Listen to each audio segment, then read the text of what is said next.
ಮನೆಯಲ್ಲಿ ಪೋಷಕರು ಯಾರಾದರೂ ಈ ಶೋ ಶುರುವಾಗಿರುವ ಈ ಹೊತ್ತಲ್ಲಿ ಅಕಸ್ಮಾತ್ TV5 ಆನ್ ಮಾಡಿದರೆ ಅಥವಾ ಮೊಬೈಲಲ್ಲಿ ನೀವು ಈ ಶೋ ನೋಡ್ತಾ ಇದ್ದರೆ ತುಂಬ ಕೇರ್ಫುಲ್ಲಾಗಿ ಈ ಶೋ ಗಮನಿಸಿ.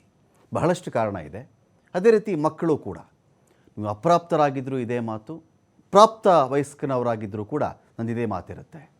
ತುಂಬ ಗಂಭೀರವಾಗಿರ್ತಕ್ಕಂಥ ಇವತ್ತಿನ ಕಾಲಘಟ್ಟದ ಅತಿ ದೊಡ್ಡ ಪಿಡುಗಿನ ಬಗ್ಗೆ, ಸಮಸ್ಯೆಯ ಬಗ್ಗೆ ನಾನು ಒಬ್ಬರು ನಿವೃತ್ತ SP, ಇನ್ನೊಬ್ಬರು ಕರ್ನಾಟಕ ಹೈಕೋರ್ಟ್ನ ವಕೀಲರು, ಇನ್ನೊಂದು ಕಡೆ ಸೈಬರ್ ಎಕ್ಸ್ಪರ್ಟ್, ಈ ಮೂರನ್ನು ಕೂರಿಸಿಕೊಂಡು ಈ ಡಿಬೇಟನ್ನು ಶುರು ಮಾಡ್ತಾ ಇದ್ದಾರೆ. ಬೇಕಾದಷ್ಟು ಕಾರಣ ಇದೆ. ನಿಮ್ಗೆ ಆಶ್ಚರ್ಯ ಆಗಿಬಿಡುತ್ತೆ.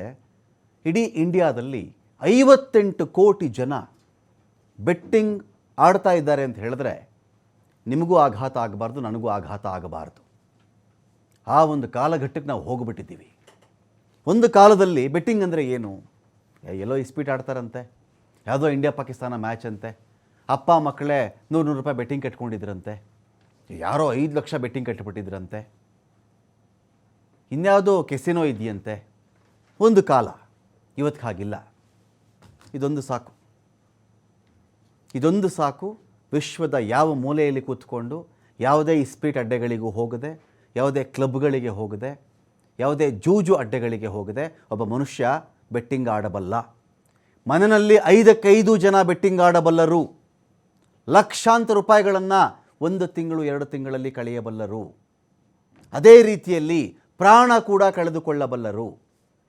ಅಪ್ಪನೂ ಕಳೆದಿರ್ತಾನೆ, ಮಗನೂ ಕಳೆದಿರ್ತಾನೆ. ಅಪ್ಪ ಅಮ್ಮನಿಗೆ ಎಷ್ಟೋ ಕಡೆ ಗೊತ್ತೇ ಇರಲ್ಲ. ನನ್ನ ಮಗ ಸೂಸೈಡ್ ಮಾಡ್ಕೊಂಬಿಟ್ಟಾರಿ ಅಂತ ಹೇಳ್ತಾರೆ ಎಷ್ಟೋ ಮನೆಗಳಲ್ಲಿ. ಕೇಳಿರ್ತೀರಿ, ಅನೇಕ ಬೀದಿಗಳಲ್ಲಿ ಮಕ್ಕಳು ಆತ್ಮಹತ್ಯೆ ಮಾಡ್ಕೊಂಡ್ಬಿಡ್ತಾರೆ. ಎಷ್ಟು ವರ್ಷ ಅಪ್ಪ ಅವನಿಗೆ? 19 ವರ್ಷ, 20 ವರ್ಷ ಅಷ್ಟೇ ಹುಡುಗ, ಏನಂತೆ ಅಂತ ಕೇಳ್ತಾರೆ. ಎಷ್ಟೋ ಮನೆಗಳು ಏನು ಹೇಳ್ತಾರೆ ಗೊತ್ತಾ ಕಾರಣ? ನನ್ನ ಮಗ ಜೂಜಾಡ್ತಾ ಇದ್ದ, 1 ಕೋಟಿ ಕಳೆದುಬಿಟ್ಟ, 50 ಲಕ್ಷ ಕಳೆದುಬಿಟ್ಟ, ಸತ್ತೋದ ಅಂತ ಮಾತಾಡಲ್ಲ. ನೋ, ಏನು ಹೇಳ್ತಾರೆ ಗೊತ್ತಾ? ಏನೋ ಲವ್ ಫೇಲ್ಯೂರ್ ಅಂತೆ, ಯಾವುದೋ ಎಕ್ಸಾಮ್ ಟೆನ್ಷನ್ ಅಂತೆ, ಅವನಿಗೆ ತೀರ್ಕೊಂಬಿಟ್ಟ ಅಂತ ಮಾತಾಡ್ತಾರೆ. ನೋ, ನಿಮಗೆ ಗೊತ್ತಿರಲಿ, ಅನೇಕ ಊರುಗಳಲ್ಲಿ ಈ ಒಂದು ಬೆಟ್ಟಿಂಗ್ ಭೂತದ ಕಾರಣದಿಂದಾಗಿ ಅನೇಕರು ಊರು ಬಿಡ್ತಾ ಇದ್ದಾರೆ, ಇಲ್ಲಾಂದರೆ ಜೀವ ಬಿಡ್ತಾ ಇದ್ದಾರೆ. ಫಸ್ಟ್ ಆಫ್ ಆಲ್, ಈ ಲೀಗಲ್ ಬೆಟ್ಟಿಂಗ್ ಅನ್ನೋದನ್ನೇ ಅಕ್ಸೆಪ್ಟ್ ಮಾಡ್ಕೊಳ್ಳೋಕ್ಕಾಗಲ್ಲ ನಾವು. ಎಲ್ರಿಗೂ ಅವೈಲಬಲ್. ಒಂದು ಕಾಲಕ್ಕೆ ಎಲ್ಲೋ ಹೋಗಬೇಕಾಗಿತ್ತು ಆಟ ಆಡೋಕ್ಕೆ, ಇವತ್ತು ಹಾಗಿಲ್ವಲ್ಲ. ಮೊಬೈಲಲ್ಲಿ ಕೂತ್ಕೊಂಡ್ರೆ ಸಾಕು. ಯಾವ ಥರ ಗೇಮ್ ಬೇಕು ನಿಮಗೆ? ಈ ಸ್ಪೀಡ್ ಆಡಬೇಕಾ, ಯಾವುದೋ ಕ್ರಿಕೆಟ್ ಸಂಬಂಧಪಟ್ಟಂತೆ ಬೆಟ್ಟಿಂಗ್ ಆಡಬೇಕಾ, ಇನ್ಯಾವುದೋ ಒಂದಷ್ಟು ಬೆಟ್ಟಿಂಗ್ಗಳು ಆಡಬೇಕಾ, ಎಲ್ಲವೂ ನಿಮಗೆ ಅವೈಲಬಲ್ ಇದೆ. ಹೀಗಿದ್ದಾಗ ಇದೇ ವಿಚಾರಕ್ಕೆ ಸಂಬಂಧಪಟ್ಟಂತೆ ಕರ್ನಾಟಕದ ವಿಧಾನಸಭೆ ಪರಿಷತ್ತುಗಳಲ್ಲಿ ಜೋರಾಗಿ ಚರ್ಚೆಗಳು ನಡೆದಿದೆ. ಇದಕ್ಕೆ ಕಡಿವಾಣ ಹಾಕ್ಬೇಕು ಸ್ವಾಮಿ, ನಮ್ಮೂರಲ್ಲಿ ಇಂಥ ಹುಡುಗರು ತೀರ್ಕೊಂಡ್ಬಿಟ್ರು. ಶಾಸಕ ಅಳದೊಂದು ಬಾಕಿ, ಒಬ್ಬರು ಶಾಸಕರ ಹೊತ್ತು ಅಳೋದೊಂದು ಬಾಕಿ. ನನ್ನ ಫ್ಯಾಮಿಲಿಯಲ್ಲಿ ನಮ್ಮ ಚಿಕ್ಕಪ್ಪನ ಮಗ ತೀರ್ಕೊಂಬಿಟ್ಟ, ದೊಡ್ಡಪ್ಪನ ಮಗ ತೀರ್ಕೊಂಬಿಟ್ಟ, ನನ್ನ ತಂಗಿ ಮಗ ತೀರ್ಕೊಂಬಿಟ್ಟ. ಇದು ಕೇಳಿದಾಗ ನಮಗೇನು ಅನಿಸುತ್ತೆ? ಅನೇಕರ ಮನೆಗಳಲ್ಲಿ ಈ ಒಂದು ಬೆಟ್ಟಿಂಗ್ ಭೂತ ಇವತ್ತು ಇಡೀ ಫ್ಯಾಮಿಲಿಯನ್ನೇ ನುಂಗಿ ನೀರು ಕುಡಿತಾ ಇದೆ. ಹಾಗಿದ್ದಾಗ ಇದಕ್ಕೆ ಅಂಕುಶ ಹಾಕ್ತೀವಿ ಅಂತ ಹೇಳಿ ಕರ್ನಾಟಕ ರಾಜ್ಯ ಸರ್ಕಾರ ಒಂದು ಕಡೆ ಮುಂದೆ ಬರ್ತಾ ಇದೆ. Hats off. ಇದರಲ್ಲಿ ಭಾರತ ಸರ್ಕಾರ ಮಾಡಿದ್ರು ನಂದಿದೇ ಮಾತೆ, ಕರ್ನಾಟಕ ಸರ್ಕಾರ ಮಾಡಿದ್ರು ನಂದಿದೇ ಮಾತೆ. ಈ ದೇಶದಲ್ಲಿ ಯಾವುದೇ ರಾಜ್ಯದ ಯಾವುದೇ ಸರ್ಕಾರ ಈ ಬೆಟ್ಟಿಂಗ್ಗೆ ಕಡಿವಾಣ ಹಾಕುತ್ತೆ ಅಂತ ಹೇಳಿದ್ರು ನಂದಿದೇ ಮಾತು. ಒಂದು ಕಾಲಕ್ಕೆ ನಮ್ಮಲ್ಲಿ ಇದೇನೋ 3 ಅಂಕಿ ಲಾಟ್ರಿನೋ 4 ಅಂಕಿ ಲಾಟ್ರಿನೋ ನಡೀತಾ ಇತ್ತು, ಜೋರು ನಡೀತಾ ಇತ್ತು.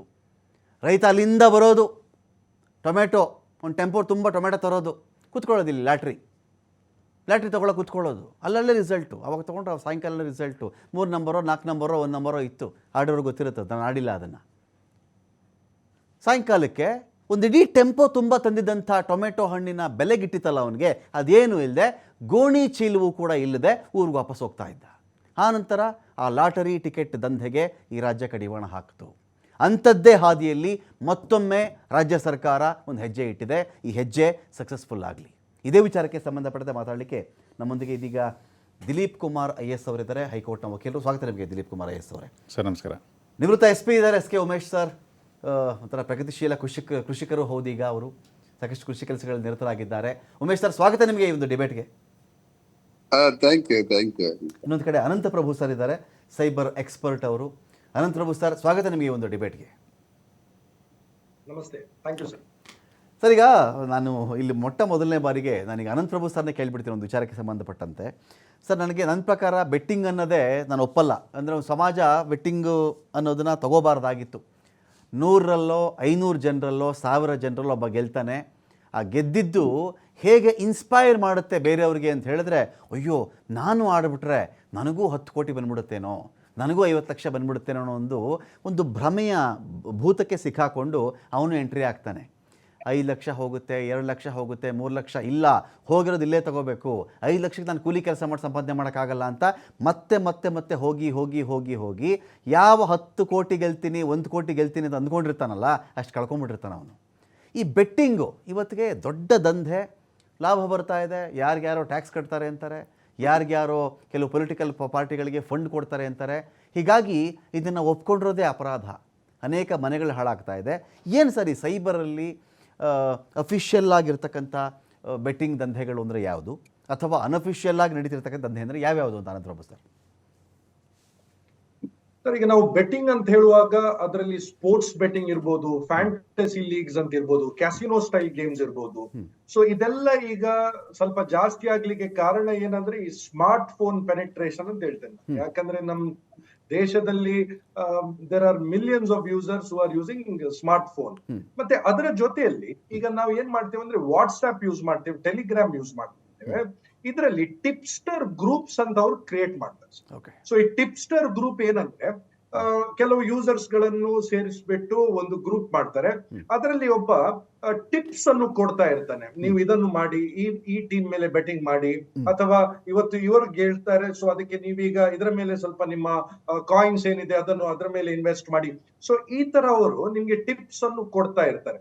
ಸೊ ಬೇಸಿಕಲಿ ನಾವು ಈ ಬೆಟ್ಟಿಂಗ್ ಅನ್ನು ನೋಡಿದ್ರೆ there are 2 types. One skill based ಅಂತ ಹೇಳ್ತೇವೆ, ಇನ್ನೊಂದು ಚಾನ್ಸ್ ಬೇಸ್ಡ್ ಅಂತ. ಸೊ ಈ ಚಾನ್ಸ್ ಬೇಸ್ಡ್ ಆಲ್ರೆಡಿ ಎಲ್ಲ ಕಡೆ ಎಕ್ಸೆಪ್ಟ್ ಗೋವಾ ಮತ್ತೆ ಸಿಕ್ಕಿಂ ಇರಬೇಕು where it is legal, but otherwise ಅದು ಬ್ಯಾನ್ ಆಗಿದೆ. ಬಟ್ ಈ ಸ್ಕಿಲ್ ಬೇಸ್ಡ್ ಗೇಮ್ ಅವ್ರು ಏನ್ ಮಾಡ್ತಾರಂದ್ರೆ ಅದರಲ್ಲಿ ಎಸ್ಪೆಷಲಿ ಸ್ಯಾಲರಿಡ್ ಎಂಪ್ಲಾಯೀಸ್ ಇರ್ಬೋದು, ಹೋಮ್ ಮೇಕರ್ಸ್ ಇರ್ಬೋದು, ಸ್ಟೂಡೆಂಟ್ಸ್ ಇರ್ಬೋದು, ಅವರನ್ನು ಅವ್ರು ಅಟ್ರಾಕ್ಟ್ ಮಾಡ್ತಾರೆ. ಹೇಗೆ ಅಟ್ರಾಕ್ಟ್ ಮಾಡ್ತಾರಂದ್ರೆ ಈ ತರ ಗೇಮ್ಸ್ ಏನಿದೆ ಅದರಲ್ಲಿ ಬೋನಸ್ ಕೊಡ್ತಾರೆ. ಫಸ್ಟ್ ಗೆ ಅವ್ರು ನಿಮ್ಗೆ ಫ್ರೀ ಟೋಕನ್ಸ್ ಕೊಡ್ತಾರೆ, ಬ್ಯಾಜ್ ಕೊಡ್ತಾರೆ, ಮತ್ತೆ ರಿವಾರ್ಡ್ ಅಂತ ಲೀಡರ್ ಮಾಡ್ತಾರೆ ನಿಮ್ಮನ್ನು. ಸೊ ಇದನ್ನೆಲ್ಲ ಮಾಡ್ಬಿಟ್ಟು ಅಟ್ರಾಕ್ಟ್ ಮಾಡ್ತಾರೆ. ಫಸ್ಟ್ ಗೆ ನೀವು ಏನು ಇನ್ವೆಸ್ಟ್ ಮಾಡೋದು ಬೇಡ, ನಾವೇ ಕೊಡ್ತೇವೆ, ನೀವು ಆಡಿ ಅಂತ ಹೇಳ್ತಾರೆ. ಸೊ ಈ ತರ ಗೇಮ್ಸ್ ಆಡುವಾಗ ಬೇಸಿಕಲಿ ಏನಾಗತ್ತಂದ್ರೆ ನಮ್ ಬ್ರೈನ್ ಅದರದ್ದು ರಿವಾರ್ಡ್ ಸಿಸ್ಟಮ್ ಏನಿದೆ ಅಂದ್ರೆ ವೆನ್ ಯು ವಿನ್ ಸಮಥಿಂಗ್ ನೀವು ಅದಕ್ಕೆ ಎಡಿಕ್ಟ್ ಆಗಿಬಿಡ್ತೇವೆ. ಸೊ ಎಡಿಕ್ಟ್ ಎಷ್ಟು ಆಗ್ತಾರೆ ಅಂದ್ರೆ ನಾನು ನೋಡಿದ್ದೇನೆ ಎಷ್ಟೋ ಕಡೆ ಸ್ಟೂಡೆಂಟ್ಸ್ ಗಳು ಕ್ಲಾಸ್ ಆಗ್ತಾ ಇದೆ, ಬಟ್ ಇವರಲ್ಲಿ ಕ್ಲಾಸ್ ಅಲ್ಲಿ ಕೂತ್ಕೊಂಡು ಆ ಬೆಟ್ಟಿಂಗ್ ಮಾಡ್ತಾ ಇರ್ತಾರೆ. ಕೆಲಸದಲ್ಲಿ ಡಿವೋಷನ್ ಮಾಡದೆ ಅವ್ರು ಏನ್ ಮಾಡ್ತಾರೆ ಅಂದ್ರೆ ಅಲ್ಲಿ ಕೂತ್ಕೊಂಡು ಕೆಲಸ ಮಾಡ್ತಾ ಇರುವಾಗ, ಅದು ಯಾವುದೇ ಆಫೀಸ್ ಇರ್ಲಿ, ಅಲ್ಲಿ ಅವರು ಬೆಟ್ಟಿಂಗ್ ಮಾಡ್ತಾ ಇರ್ತಾರೆ. ಬಟ್ ಈ ಯಾವುದೇ ಬೆಟ್ಟಿಂಗ್ ಇರ್ಬೋದು, ಬೇಸಿಕಲಿ ನಾವು ಒಂದು ಪಾಯಿಂಟ್ ಅನ್ನು ಅರ್ಥ ಮಾಡ್ಬೇಕೇನಂದ್ರೆ ಇಟ್ ಈಸ್ ಡೆಫಿನೆಟ್ಲಿ ಅವರು ನಿಮ್ಗೆ ವಿನ್ ಮಾಡ್ಲಿಕ್ಕೋಸ್ಕರ ಅವರು ಮಾಡಿರುವ ಆಪೇ ಅಲ್ಲ ಅದು. So they have made it to take money from you and people have lost lakhs in this particular process. Okay Umesh sir, ನೀವು ಸಕ್ರಿಯ ಪೊಲೀಸಿಂಗಲ್ಲಿ ಇದ್ದಾಗ, ಪೊಲೀಸ್ ಡಿಪಾರ್ಟ್ಮೆಂಟಲ್ಲಿ ಇದ್ದಾಗ, ಅವತ್ತಿನ ಕಾಲಕ್ಕೆ ಎಲ್ಲೋ ಇಸ್ಪೀಟ್ ಆಡ್ತಾ ಇದ್ದಾರೆ, ಕ್ಲಬ್ ಅಂತೆ, ಇನ್ನೊಂದಂತೆ ಮತ್ತೊಂದಂತೆ ಅಂತ ದಾಳಿಗಳು ಮಾಡ್ತಾ ಇದ್ದ ಕಾಲ ಇತ್ತು ಸರ್. ದಾಳಿ, ರೇಡ್ ಮಾಡಿಬಿಡೋದು. ಇದನ್ನು ಯುಗಾದಿಗೊಂದು ವಿನಾಯಿತಿ ಇತ್ತು ಅಂತ ಕಾಣಿಸುತ್ತೆ ಸರ್. ಈ ಕಾಸಾಟ ಅಂತ ಆಡ್ತಾರೆ ಹಳ್ಳಿ ಕಡೆ ಯುಗಾದಿಗೆ. ಅದನ್ನು ಯುಗಾದಿ ವರ್ಷ ತೊಡಕು ಆ ದಿನ 2-3 ದಿನ ಆಡ್ತಾರೆ ಸರ್. ಅವತ್ತಿಗೆ ನಾವು ಇಟ್ಬಿಡ್ರಿ ಇವತ್ತು ಹಬ್ಬ ಅಂಥೇಳಿ, ಅದೊಂದು ಸ್ವಲ್ಪ ಅವತ್ತಿಗೆ ಲೀಗಲ್ ಆಗಿತ್ತು ಅಂಥೇಳಿ. ಅವತ್ತಿನ ಕಾಲಕ್ಕೇ ಯುಗಾದಿಗಳಲ್ಲೇ ಲಕ್ಷ ಕಳ್ಕೊಂಡಿರೋರು ಇದ್ದರು, ಅದು ಬೇರೆ ವಿಚಾರ ಸರ್. ಬಟ್ ಇದಾದ ಮೇಲೆ ನೋಡಿ ಸರ್, ಇವತ್ತು ನಾನು ಕಲೆ ಹಾಕಿರೋ ಅಂಕಿಅಂಶದ ಪ್ರಕಾರ 58 ಕೋಟಿ ಜನ ಸರ್ ಈ ದೇಶದಲ್ಲಿ. ಈ ದೇಶದ ಮಾತ್ರ ನಾನು ಹೇಳ್ತಿರೋದು, 58 ಕೋಟಿ ಜನ ಈ ಆನ್ಲೈನ್ ಬೆಟ್ಟಿಂಗಲ್ಲಿ ಇದ್ದಾರೆ ಅಂತ ಹೇಳಿ. ಏನು ಸರ್ ನೀವು ನೋಡ್ದಂಗೆ ಈ ಬೆಟ್ಟಿಂಗಲ್ಲಿ, ಆಗಲೇ ಅನಂತ್ ಪ್ರಭು ಸರ್ ಹೇಳ್ತಾ ಇದ್ರು, ಯಾರೂ ಬೆಟ್ಟಿ ಕಟ್ಟಿ ಆಡೋಕ್ಕೆ ಬರ್ತಾನಲ್ಲ ಅವನು ಉದ್ಧಾರ ಮಾಡೋಕ್ಕೆ ಅಂತ ಯಾಪ್ ರೆಡಿ ಮಾಡಲ್ಲ, ಅಲ್ಲಿ ಅವನು ಹಣ ಮಾಡ್ಕೊಳ್ಳೋಕ್ಕೆ ಅಂತ ಮಾಡ್ತಾನೆ. ಪ್ರಚಾರಕ್ಕೊಬ್ಬ ಇರಲಿ ಅಂಥೇಳಿ 1000 ಜನ ಬಂದರೆ 5 ಜನ ಗೆಲ್ಸ್ಬಿಟ್ಟು ಕಳಿಸ್ಬಿಡ್ತಾನೆ ಅವನು. ಅವ್ನು ಹೇಳ್ಕೋಬೇಕು ಊರಿಗೆಲ್ಲ ಹೋಗ್ಬಿಟ್ಟು, ಅಯ್ಯೋ ನಾನು ಬರೀ 50,000 ತೊಗೊಂಡು ಹೋಗಿದ್ದೆ, 10 ಲಕ್ಷ ಬಂತು ಅಂದರೆ 10 ಲಕ್ಷ ಬಂತು ಅಂತ ಆಸೆಗೆ ಇನ್ನೂ 500 ಜನ ಬರ್ತಾರೆ, ನಾನು ಗೆದ್ದು ಬಿಡ್ತೀನಿ ಅಂಥೇಳಿ. ಇದು ಹೇಗೆ ಸರ್ ಇಷ್ಟು ಕಬಂಧ ಬಾಹು ಚಾಚಿದ್ದು, ಯಾವಾಗಿಂದ, ಹೇಗೆ ಕಂಟ್ರೋಲ್ ಹೇಗೆ ಸರ್ ಇದ್ರದ್ದು ಅಂತ? ನೋಡಿ ಸರ್, ಎನಿ ಗೇಮ್ ಈ ತರ ಗ್ಯಾಮ್ಲಿಂಗ್ ಅಂತ ಕರೆಯುವಂತದ್ರಲ್ಲಿ ಗ್ಯಾಮ್ಲಿಂಗ್ ಅಂತ ಬಂದ್ಬಿಟ್ಟ ಕ್ಷಣಕ್ಕೆ ನಾವು ಗೇಮ್ ಆಫ್ ಚಾನ್ಸ್ ಮತ್ತೆ ಗೇಮ್ ಆಫ್ ಸ್ಕಿಲ್ ಅಂತ ನಾವು ಹೋದಾಗ ಏನಾಗ್ತದೆ ಅಂದ್ರೆ ನಾವು ಇವಾಗ ರಮ್ಮಿ ಆಟ ಗೇಮ್ ಆಫ್ ಸ್ಕಿಲ್ ಅಂತ ಕರೀತಾರೆ. ಅದ್ರಲ್ಲೂ ನೀವು ಕಾರ್ಡ್ ಎಳಿಬೇಕು, ಆಮೇಲೆ ಯಾವ್ದೋ ಒಂದು ಅದೃಷ್ಟದಿಂದ ಆಚೆ ಹೊಡಿಬೇಕು, ಆಮೇಲೆ ಅವನು ಅದನ್ನ ತೆಗೆದು ಅವಾಗ ಹಾಕ್ತಾನೆ. ಅದು ನನ್ನ ಲೆಕ್ಕದಲ್ಲಿ ಏನಾಗ್ತದೆ, ಅವೆಲ್ಲಾ ಗೇಮ್ ಆಫ್ ಚಾನ್ಸಸ್ ಸರ್. ಯಾವುದೇ ಕಾರಣಾಂತರಕ್ಕೂ ಹಂಗಾಗಿದ್ರೆ ಗೇಮ್ ಆಫ್ ಸ್ಕಿಲ್ ಆಗೋಂಗಿದ್ರೆ ಪ್ರತಿ ದಿವಸ ಹೋಗಿ ಇಸ್ಪೀಟ್ ಆಡೋನು ಚೆನ್ನಾಗಿ ಕಲ್ತ್ಬಿಟ್ಟವನೇ ಅಂದ್ರೆ ಅವ್ನು ಗೆದ್ಕೊಂಡೇ ಬರ್ಬೇಕು ಲಕ್ಷಾಂತರ ರೂಪಾಯಿನ. ಎಲ್ಲ ಬರ್ಬಾರ್ದಾಗ್ಬಿಡ್ತಾರೆ. ಎಂತ ಸ್ಕಿಲ್ ಆಗಿ ದಿವಸದಲ್ಲಿ 18 ಗಂಟೆ ಇಸ್ಪೀಟ್ ಆಡ್ತಕ್ಕಂತ ಇಸ್ಪೀಟ್ ಕಳ್ಳರುಗಳು ಸಹ ಅವ್ರೂ ಸಹ ಯಾವತ್ತೂ ಸಹ ನಾನು ಫುಲ್ಲು ಇನ್ನು ಪ್ರತಿ ದಿವಸ ಗೆಲ್ತೀನಿ ಅಂತ ಅನ್ನುವಂಥದ್ದು ಅದೆಲ್ಲ ಆಗದೆ ಇರೋ ಕೆಲಸ. ದಟ್ ಈಸ್ ಅದು ಗ್ಯಾಮ್ಲಿಂಗ್. ಅದು ನೋಡಿ ಬರ್ತಾ ಬರ್ತಾ ಕಾಲಾಂತರದಲ್ಲಿ ಏನಾಯ್ತು, ನಾವೆಲ್ಲ ಇಸ್ಪೀಟ್ಗಳಿಗೆ ನಾವು ರೇಡ್ ಮಾಡಿ ಈ ತರ ಗೇಮ್ ಆಫ್ ಚಾನ್ಸ್ ನಾವು ನೋಡಿ, ಅವ್ರು ಏನಾರ ರಮ್ಮಿ ಆಟ ಆಡ್ತಾ ಇದಾರೆ ಅಂದ್ರೆ ರಮ್ಮಿ ಅಂತ ಬರೆಯುವಂಗಿಲ್ಲ, ನಾವು ಅಂದರ್ ಬಯರ್ ಆಡ್ತಾ ಇದ್ರು ಅಂತಾನೇ ಕೇಸ್ ಹಾಕ್ಬೇಕು. ಅವರು ಗೇಮ್ ಆಫ್ ಸ್ಕಿಲ್ ನಾವು ಗೇಮ್ ಆಟ ಆಡೋ ಕೇಸ್ ಹಾಕ್ತಾ, ಅವ್ರು ಆಡ್ತಾ ಇದ್ದೇ ಗೇಮ್ ಆಫ್ ಸ್ಕಿಲ್ ಆಡ್ತಾ ಇರ್ತಾರೆ. ಅದನ್ನ ಅಲ್ಲಿ ಏನ್ ಕಳ್ಕೊಂಡು ಹುಚ್ಚರ ತರ ಕೂತಿರ್ತಾರೆ, ತಲೆ ಕೆರ್ಕೋತಾ ಇರ್ತಾರೆ, ಸಾಲಕ್ಕೆ ಹೋಗರಿತಾ ಇರ್ತಾರೆ. ಆಮೇಲೆ ಇನ್ನೇನ್ ಅಲ್ಲಿ ನೋಡ್ಬೇಕು ನೀವು ಚಟುವಟಿಕೆಗಳನ್ನ, ಅವ್ರದ್ದು ಕತೆಗಳು. ಆಮೇಲೆ ಅಲ್ಲೂ ಅಷ್ಟೇನೆ ಒಂದೊಂದು ಅವ್ರದ್ದೇನ್ ಸ್ಕೇಲು ಕಮ್ಮಿನ, ಅದೇನೋ ಒಂದು ಬುಕ್ಗೆ 2,000 ರೂಪಾಯಿ, 4,000 ರೂಪಾಯಿ, 8,000 ರೂಪಾಯಿ, 10,000 ರೂಪಾಯಿ, ಈ ತರ ಎಲ್ಲ ಅದ್ರ ಮೇಲೆ ದುಡ್ಡು ಕಟ್ಕೊಂಡು ಆಡ್ತಾರೆ. ಅಲ್ಲಿ ಸ್ಕಿಲ್ ಎಲ್ಲಿ ಬಂತದ್ದು? ಏನು ಬರಲ್ಲ. ಅದು ಪ್ಯೂರ್ಲಿ ಅದು ಏನು ಅಂದ್ರೆ ಯಾಮಾರ್ಸೋದಷ್ಟೇ. ಕಾನೂನು ಮತ್ತೆ ಇವ್ರನ್ನ ಪೊಲೀಸವ್ರನ್ನ ಮಾಡ್ಬಿಟ್ಟು ಒಂದ್ ಕ್ಲಬ್ ಅಂತ ಮಾಡ್ಕೊಂಡು ಆ ಕ್ಲಬ್ ಒಳಗಡೆ ಈ ತರದೊಂದ ಗ್ಯಾಮ್ಲಿಂಗ್ ಡೆನ್ ಮಾಡ್ಕೊಂಡು ಆಡುವಂತದ್ದು ಅಷ್ಟೇ ಬಿಟ್ರೆ ಬೇರೆ ಇನ್ನೇನು ಅದ್ರಿಂದ ಏನು ಫಾಯ್ದಾನೂ ಇಲ್ಲ, ಉಪಯೋಗನೂ ಇಲ್ಲ. That is A purely gambling. ಅದು ಇವಾಗ ಏನು ಆಡಬಾರ್ದು, ಏನು ಎಂತದಿಲ್ಲ ಅಂತ ಅಂದ್ರೆ ₹1 ಮೇಲೆ ರೆಸ್ಟ್ರಿಕ್ಟ್ ಮಾಡ್ಬಿಡ್ಬೇಕು. ₹1 ಮೇಲೆ ಆಡುವಂಗಿಲ್ಲ ನೀವು. ದಟ್ ಈಸ್ ಅದು ಎಂಟರ್ಟೈನ್ಮೆಂಟ್ ಅಂತ ಕರಿತೀವಿ ಅನ್ನುವಂಥದ್ನ ರೆಸ್ಟ್ರಿಕ್ಟ್ ಮಾಡ್ಬೇಕು. ಅವಾಗ ಯಾರು ಕ್ಲಬ್ಗೆ ಒಬ್ರು ಹೋಗಲ್ರು, ಒಂದ್ ಪಿಳ್ಳೆನೂ ಹೋಗಲ್ರು ಒಳಗಡೆಗೆ. ಇಲ್ಲಿ ಏನಾಗ್ತದೆ ಅಂದ್ರೆ ಒಂದೊಂದು ಬುಕ್ಗೆ ₹1,000, ಒಂದ್ಸಾರಿ ಬುಕ್ ಇಟ್ಟ ಅಂದ್ರೆ ₹1,000. ಹೀಗೆ ಅದು ಅವ್ನು ಯಾವ ಕಾರಣಕ್ಕೂ that is A purely gambling. ಅದು ನಾವು ಅಂತ ಕೇಸಸ್ಗಳನ್ನ ಆಗ್ತಾ ಇರುವಂತ ಸಮಯದಲ್ಲಿ ಏನಾಗ್ತಾ ಇತ್ತು, ನಾವುಗಳು ಅಂದರ್ ಬಯರ್ ಆಡ್ತಾ ಇದ್ರು ಅಂತ ಹೇಳ್ಬಿಟ್ಟು ಅಂತ ಈಗಲೂ ಅಂದರ್ ಬಯರ್. ಆಮೇಲೆ ಕಾಲಾಂತರದಲ್ಲಿ ಕೋರ್ಟ್ಗಳು ಏನ್ ಮಾಡ್ದೋ, ನೀವುಗಳು ಕೋರ್ಟ್ಗಳಲ್ಲಿ ವಾರೆಂಟ್ ತಗೋಬೇಕು, ವಾರೆಂಟ್ ತಗೊಂಡು ಹೋಗ್ಬಿಟ್ಟು ಅಲ್ಲಿ ನೀವು ಹೋಗಿ ರೇಡ್ ಮಾಡಿ ಹಿಡ್ಕೊಂಡ್ ಬರ್ಬೇಕು, ನೀವೇ ಹೋಗಿ ಸ್ವಯಂ ಸುಮೋಟೋ ಹೋಗಿ ರೇಡ್ ಮಾಡಿ ಮಾಜಾನ್ ಮಾಡಿ ಈ ತರ ಆಡ್ತಾ ಇದ್ರು ಅಂತ ಹೇಳಿ FIR ತಯಾರು ಮಾಡಿ ಕೋರ್ಟ್ಗೆ ತಗೊಂಡ್ಬಂದು ಆರೋಪಿಗಳನ್ನ ನಿಲ್ಲಿಸಬಾರ್ದು ಅಂತ ಹೇಳ್ಬಿಟ್ಟು ಅಂತ ಹಲವಾರು ಹೈಕೋರ್ಟ್ಗಳಲ್ಲಿ ಈಗಾಗಲೇ ಜಡ್ಜ್ಮೆಂಟ್ಗಳು ಬಂದ್ಬಿಟ್ಟಿದಾವೆ. ಅಂದ್ರೆ ಏನಾಗ್ತದೆ ಅಂತಂದ್ರೆ ಪೊಲೀಸವ್ರುಗಳು ಬಿಡ್ಬಿಡೋದಾಗೆ ಏನಪ್ಪಾ ಇದು, ಎಲ್ಲಿ ಹೋದ್ರು ಈ ತರ ಅಡ್ಡ, ಏನು ಮಾಡೋಕ್ ಆಗುದಿಲ್ಲ. ಸುಮ್ನೆ ಅಲ್ಲ ನಾವು ಹೋಗ್ಬಿಟ್ಟು ವಾರೆಂಟ್ ತಗೋಬರೋಕ್ ಆಗ್ತದೆ, ಎಲ್ಲಾದ್ರೂ ಇಸ್ಪೀಟ್ ಆಡ್ಕೊಂಡು ಕೂತಿದವ್ರೆ ಅಂತ ಅನ್ನೋದಕ್ಕೆ ನಮಗೆ ಮೊಳೆ ಹೊಡಿಯುವಂತ ಸಾವಿರಾರು ಕೆಲಸ ಇರ್ತೇವೆ ಪೊಲೀಸವ್ರುಗಳಿಗೆ. ಆ ಕಳ್ತನ ಕೇಸ್ಗಳನ್ನ ಬರುವಂತ FIR ಕತ್ತೆ ಮಾಡೋದಿರ್ಲಿ, FIR ಹಾಕುದೇ ದೊಡ್ಡ ಕೆಲಸ ಆಯ್ತಾ ಇರ್ತದೆ. ಆ ಸ್ಪಾಟ್ಗೆ ಹೋಗುವಂತದ್ದು, ಮತ್ತೆ ಈ ಗಂಡ ಹೆಂಡತಿ ಜಗಳಗಳು, ಮತ್ತೆ ಇನ್ನೇನು ರೈಟಿಂಗ್ಗಳು, ಮತ್ತೆ VIP ಬಹಳ ಕಷ್ಟ ಸರ್. ಆ ಕಾರಣಕ್ಕೋಸ್ಕರ ಇವೆಲ್ಲ ನೆಗ್ಲಿಜಿಬಲ್. ಒಂದ್ ಕಾಲದಲ್ಲಿ ಇತ್ತು ನೋಡಿ, ವಿಡಿಯೋ ಗೇಮ್ಗಳಿತ್ತು. ಯಾವ ಮಟ್ಟದ ವಿಡಿಯೋ ಗೇಮ್ ಅಲ್ಲಿ ಇದಾಗ್ಬಿಟ್ಟಿದ್ರು ಯಂಗ್ಸ್ಟರ್ಸ್ಗಳು. ಕಾಲೇಜ್ ಹೋದವರೆಲ್ಲ ಎಲ್ಲಿ ಹೋಗ್ತಿದ್ರು, ಎಲ್ಲ ವಿಡಿಯೋ ಪಾರ್ಲರ್ ಹೋಗಿ ಕೂತ್ಕೊಂಡ್ಬಿಟ್ರು, ಮನೆಗಳಲ್ಲಿ ಕಾಸು ಕತ್ಕೊಂಡು ಹೋಗ್ಬಿಟ್ಟು ಪೂರ್ತಿ. ಕೊನೆಗೆ ಅದನ್ನೆಲ್ಲಾನು ಏನೇನೋ ಮಾಡಿ ಒಂದಲ್ಲ ಒಂದು ಕತೆ ಮಾಡಿ ಹೈಕೋರ್ಟ್ಲಿ ಸುಪ್ರೀಂ ಕೋರ್ಟ್ ಅಲ್ಲಿ ಏನೇನೋ ಇದೆಲ್ಲ ಈ ತರ ಹಾಳಾಗ್ ಮಾಡ್ತಾರೆ ಅಂದಾಗ ಅದು ಏನೋ ಕೊನೆ ಘಟ್ಟದಲ್ಲಿ ಅದೊಂದು ಆರ್ಡರ್ಸ್ಗಳು ಬಂತು. ಕೊನೆಗೆ ಕೆಲವಷ್ಟು ಜನ ಆಫೀಸರ್ಗಳು ಅದನ್ನ ಕೆಲವಷ್ಟು ಜನ ಮಾಡಿಸ್ಕೊಂಡೇ ಬಿಟ್ರು, ವಿಡಿಯೋ ಗೇಮ್ ರೀ, ನೀವ್ ಯಾಕೆ ರೇಡ್ ಮಾಡಕ್ ಹೋಗ್ತೀರಿ ಅಂತ.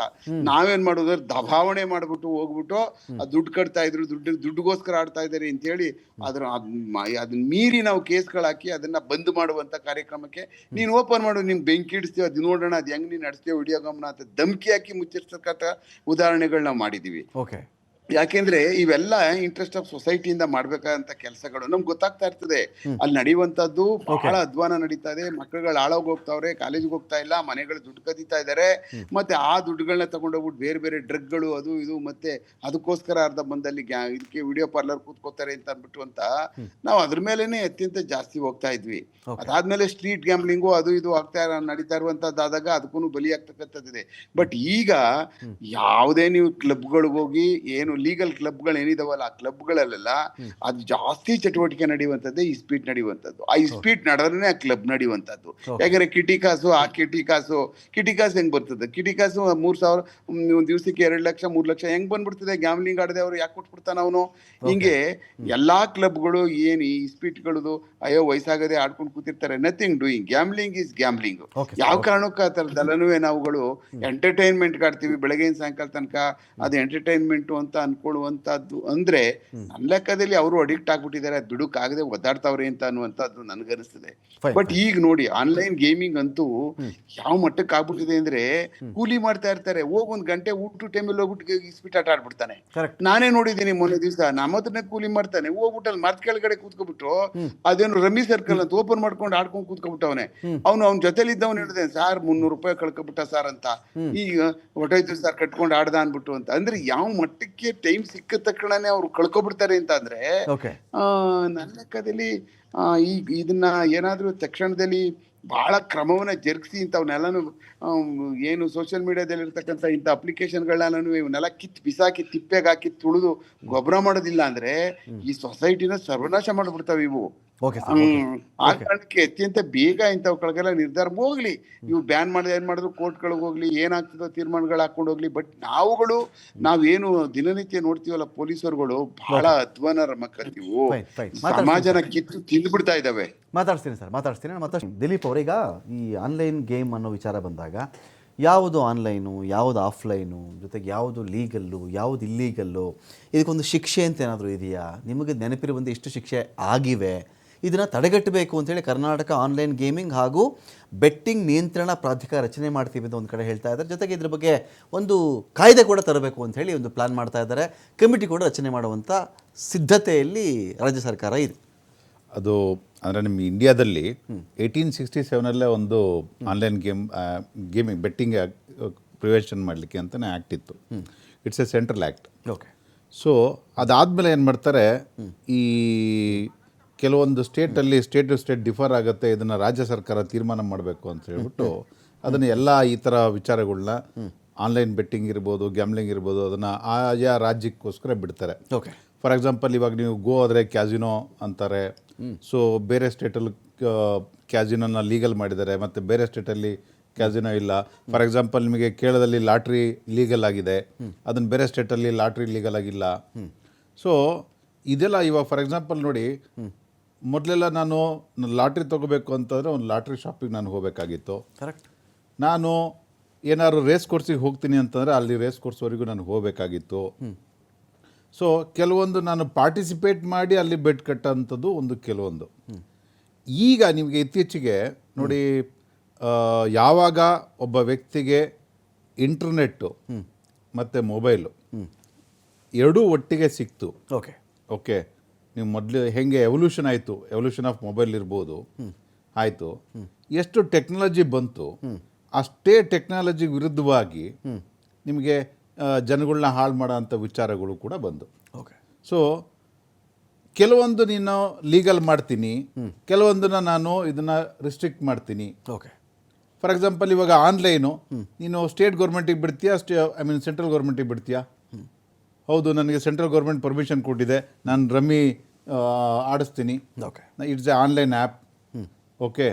ಸೊ ಸರ್ ಹೇಳ್ದಂಗೆ it is a skill game. Okay. ಅವ್ರು ಹೇಳ್ದಂಗೆ ನನ್ನ ವೃತ್ತಿಯಲ್ಲೂ ಕೂಡ ಎಷ್ಟೋ ನೂರಾರು ಪ್ರಕರಣಗಳು ಕೂಡ ಹೈಕೋರ್ಟು ವಜಾ ಮಾಡಿದೆ. ಓಕೆ. ಅದು ಸ್ಕಿಲ್ ಗೇಮ್ ಅಂತ ಹೇಳ್ಬಿಟ್ಟು, ಅಂದರೆ it's not A chance game ಅಂತ ಹೇಳ್ಬಿಟ್ಟು. ಓಕೆ. 2021ನೇ ಇಸ್ವಿಯಲ್ಲಿ BJP ಗೌರ್ಮೆಂಟ್ ಇದ್ದವರು ಕೂಡ ಈ ರೀತಿ ಆನ್ಲೈನ್ ಬೆಟ್ಟಿಂಗ್ನ ಬ್ಯಾನ್ ಮಾಡಬೇಕು ಅಂತ ಹೇಳ್ಬಿಟ್ಟು ಮಾಡಿದರು. ಅದಾದಮೇಲೆ ಆ ನಿರ್ಧಾರ ತಪ್ಪು ಅಂತ ಹೇಳ್ಬಿಟ್ಟು 2022ರಲ್ಲಿ ನಮ್ಮ ಹೈಕೋರ್ಟು ನೀನು ಡಿಫ್ರೆನ್ಷಿಯೇಟ್ ಮಾಡ್ಲಿಕ್ಕೆ ಬರಲ್ಲ ಅಂತ ಹೇಳ್ಬಿಟ್ಟು ಮಾಡ್ತಾರೆ. ಫೈನ್. ಅದಾದಮೇಲೂ ಕೂಡ ಇವಾಗ ಕೆಲವೊಂದು ಬೆಟ್ಟಿಂಗ್ ಮೇಲೆ ಅಂದರೆ ಏನು ಆಟ ಆಡ್ತೀಯನೇ ಅದ್ರ ಮೇಲೆ. ಇವಾಗ ಫಾರ್ ಎಕ್ಸಾಂಪಲ್ಲು ನೀವು ರಮ್ಮಿ ಸರ್ಕಲ್ ಬೇರೆ, ಕ್ರಿಕೆಟ್ ಬೆಟ್ಟಿಂಗ್ ಬೇರೆ. ಓಕೆ. ಓಕೆ. ಪೋಕರ್ ಥರ ಬೇರೆ, ಅಥವಾ ಬಿಂಗೋ ಅಂತ ಬಿಡುತ್ತೆ, ಅದು ಕೂಡ ಬೇರೆ. ಕ್ಯಾಸಿನೋ ಬೇರೆ, ಆಯಿತು, ರೇಸ್ ಕೋರ್ಸ್ ಬೇರೆ. ಸೊ ಈ ಥರ ನೀವು ಕ್ಲಾಸಿಫೈ ಮಾಡ್ತೀರಿ.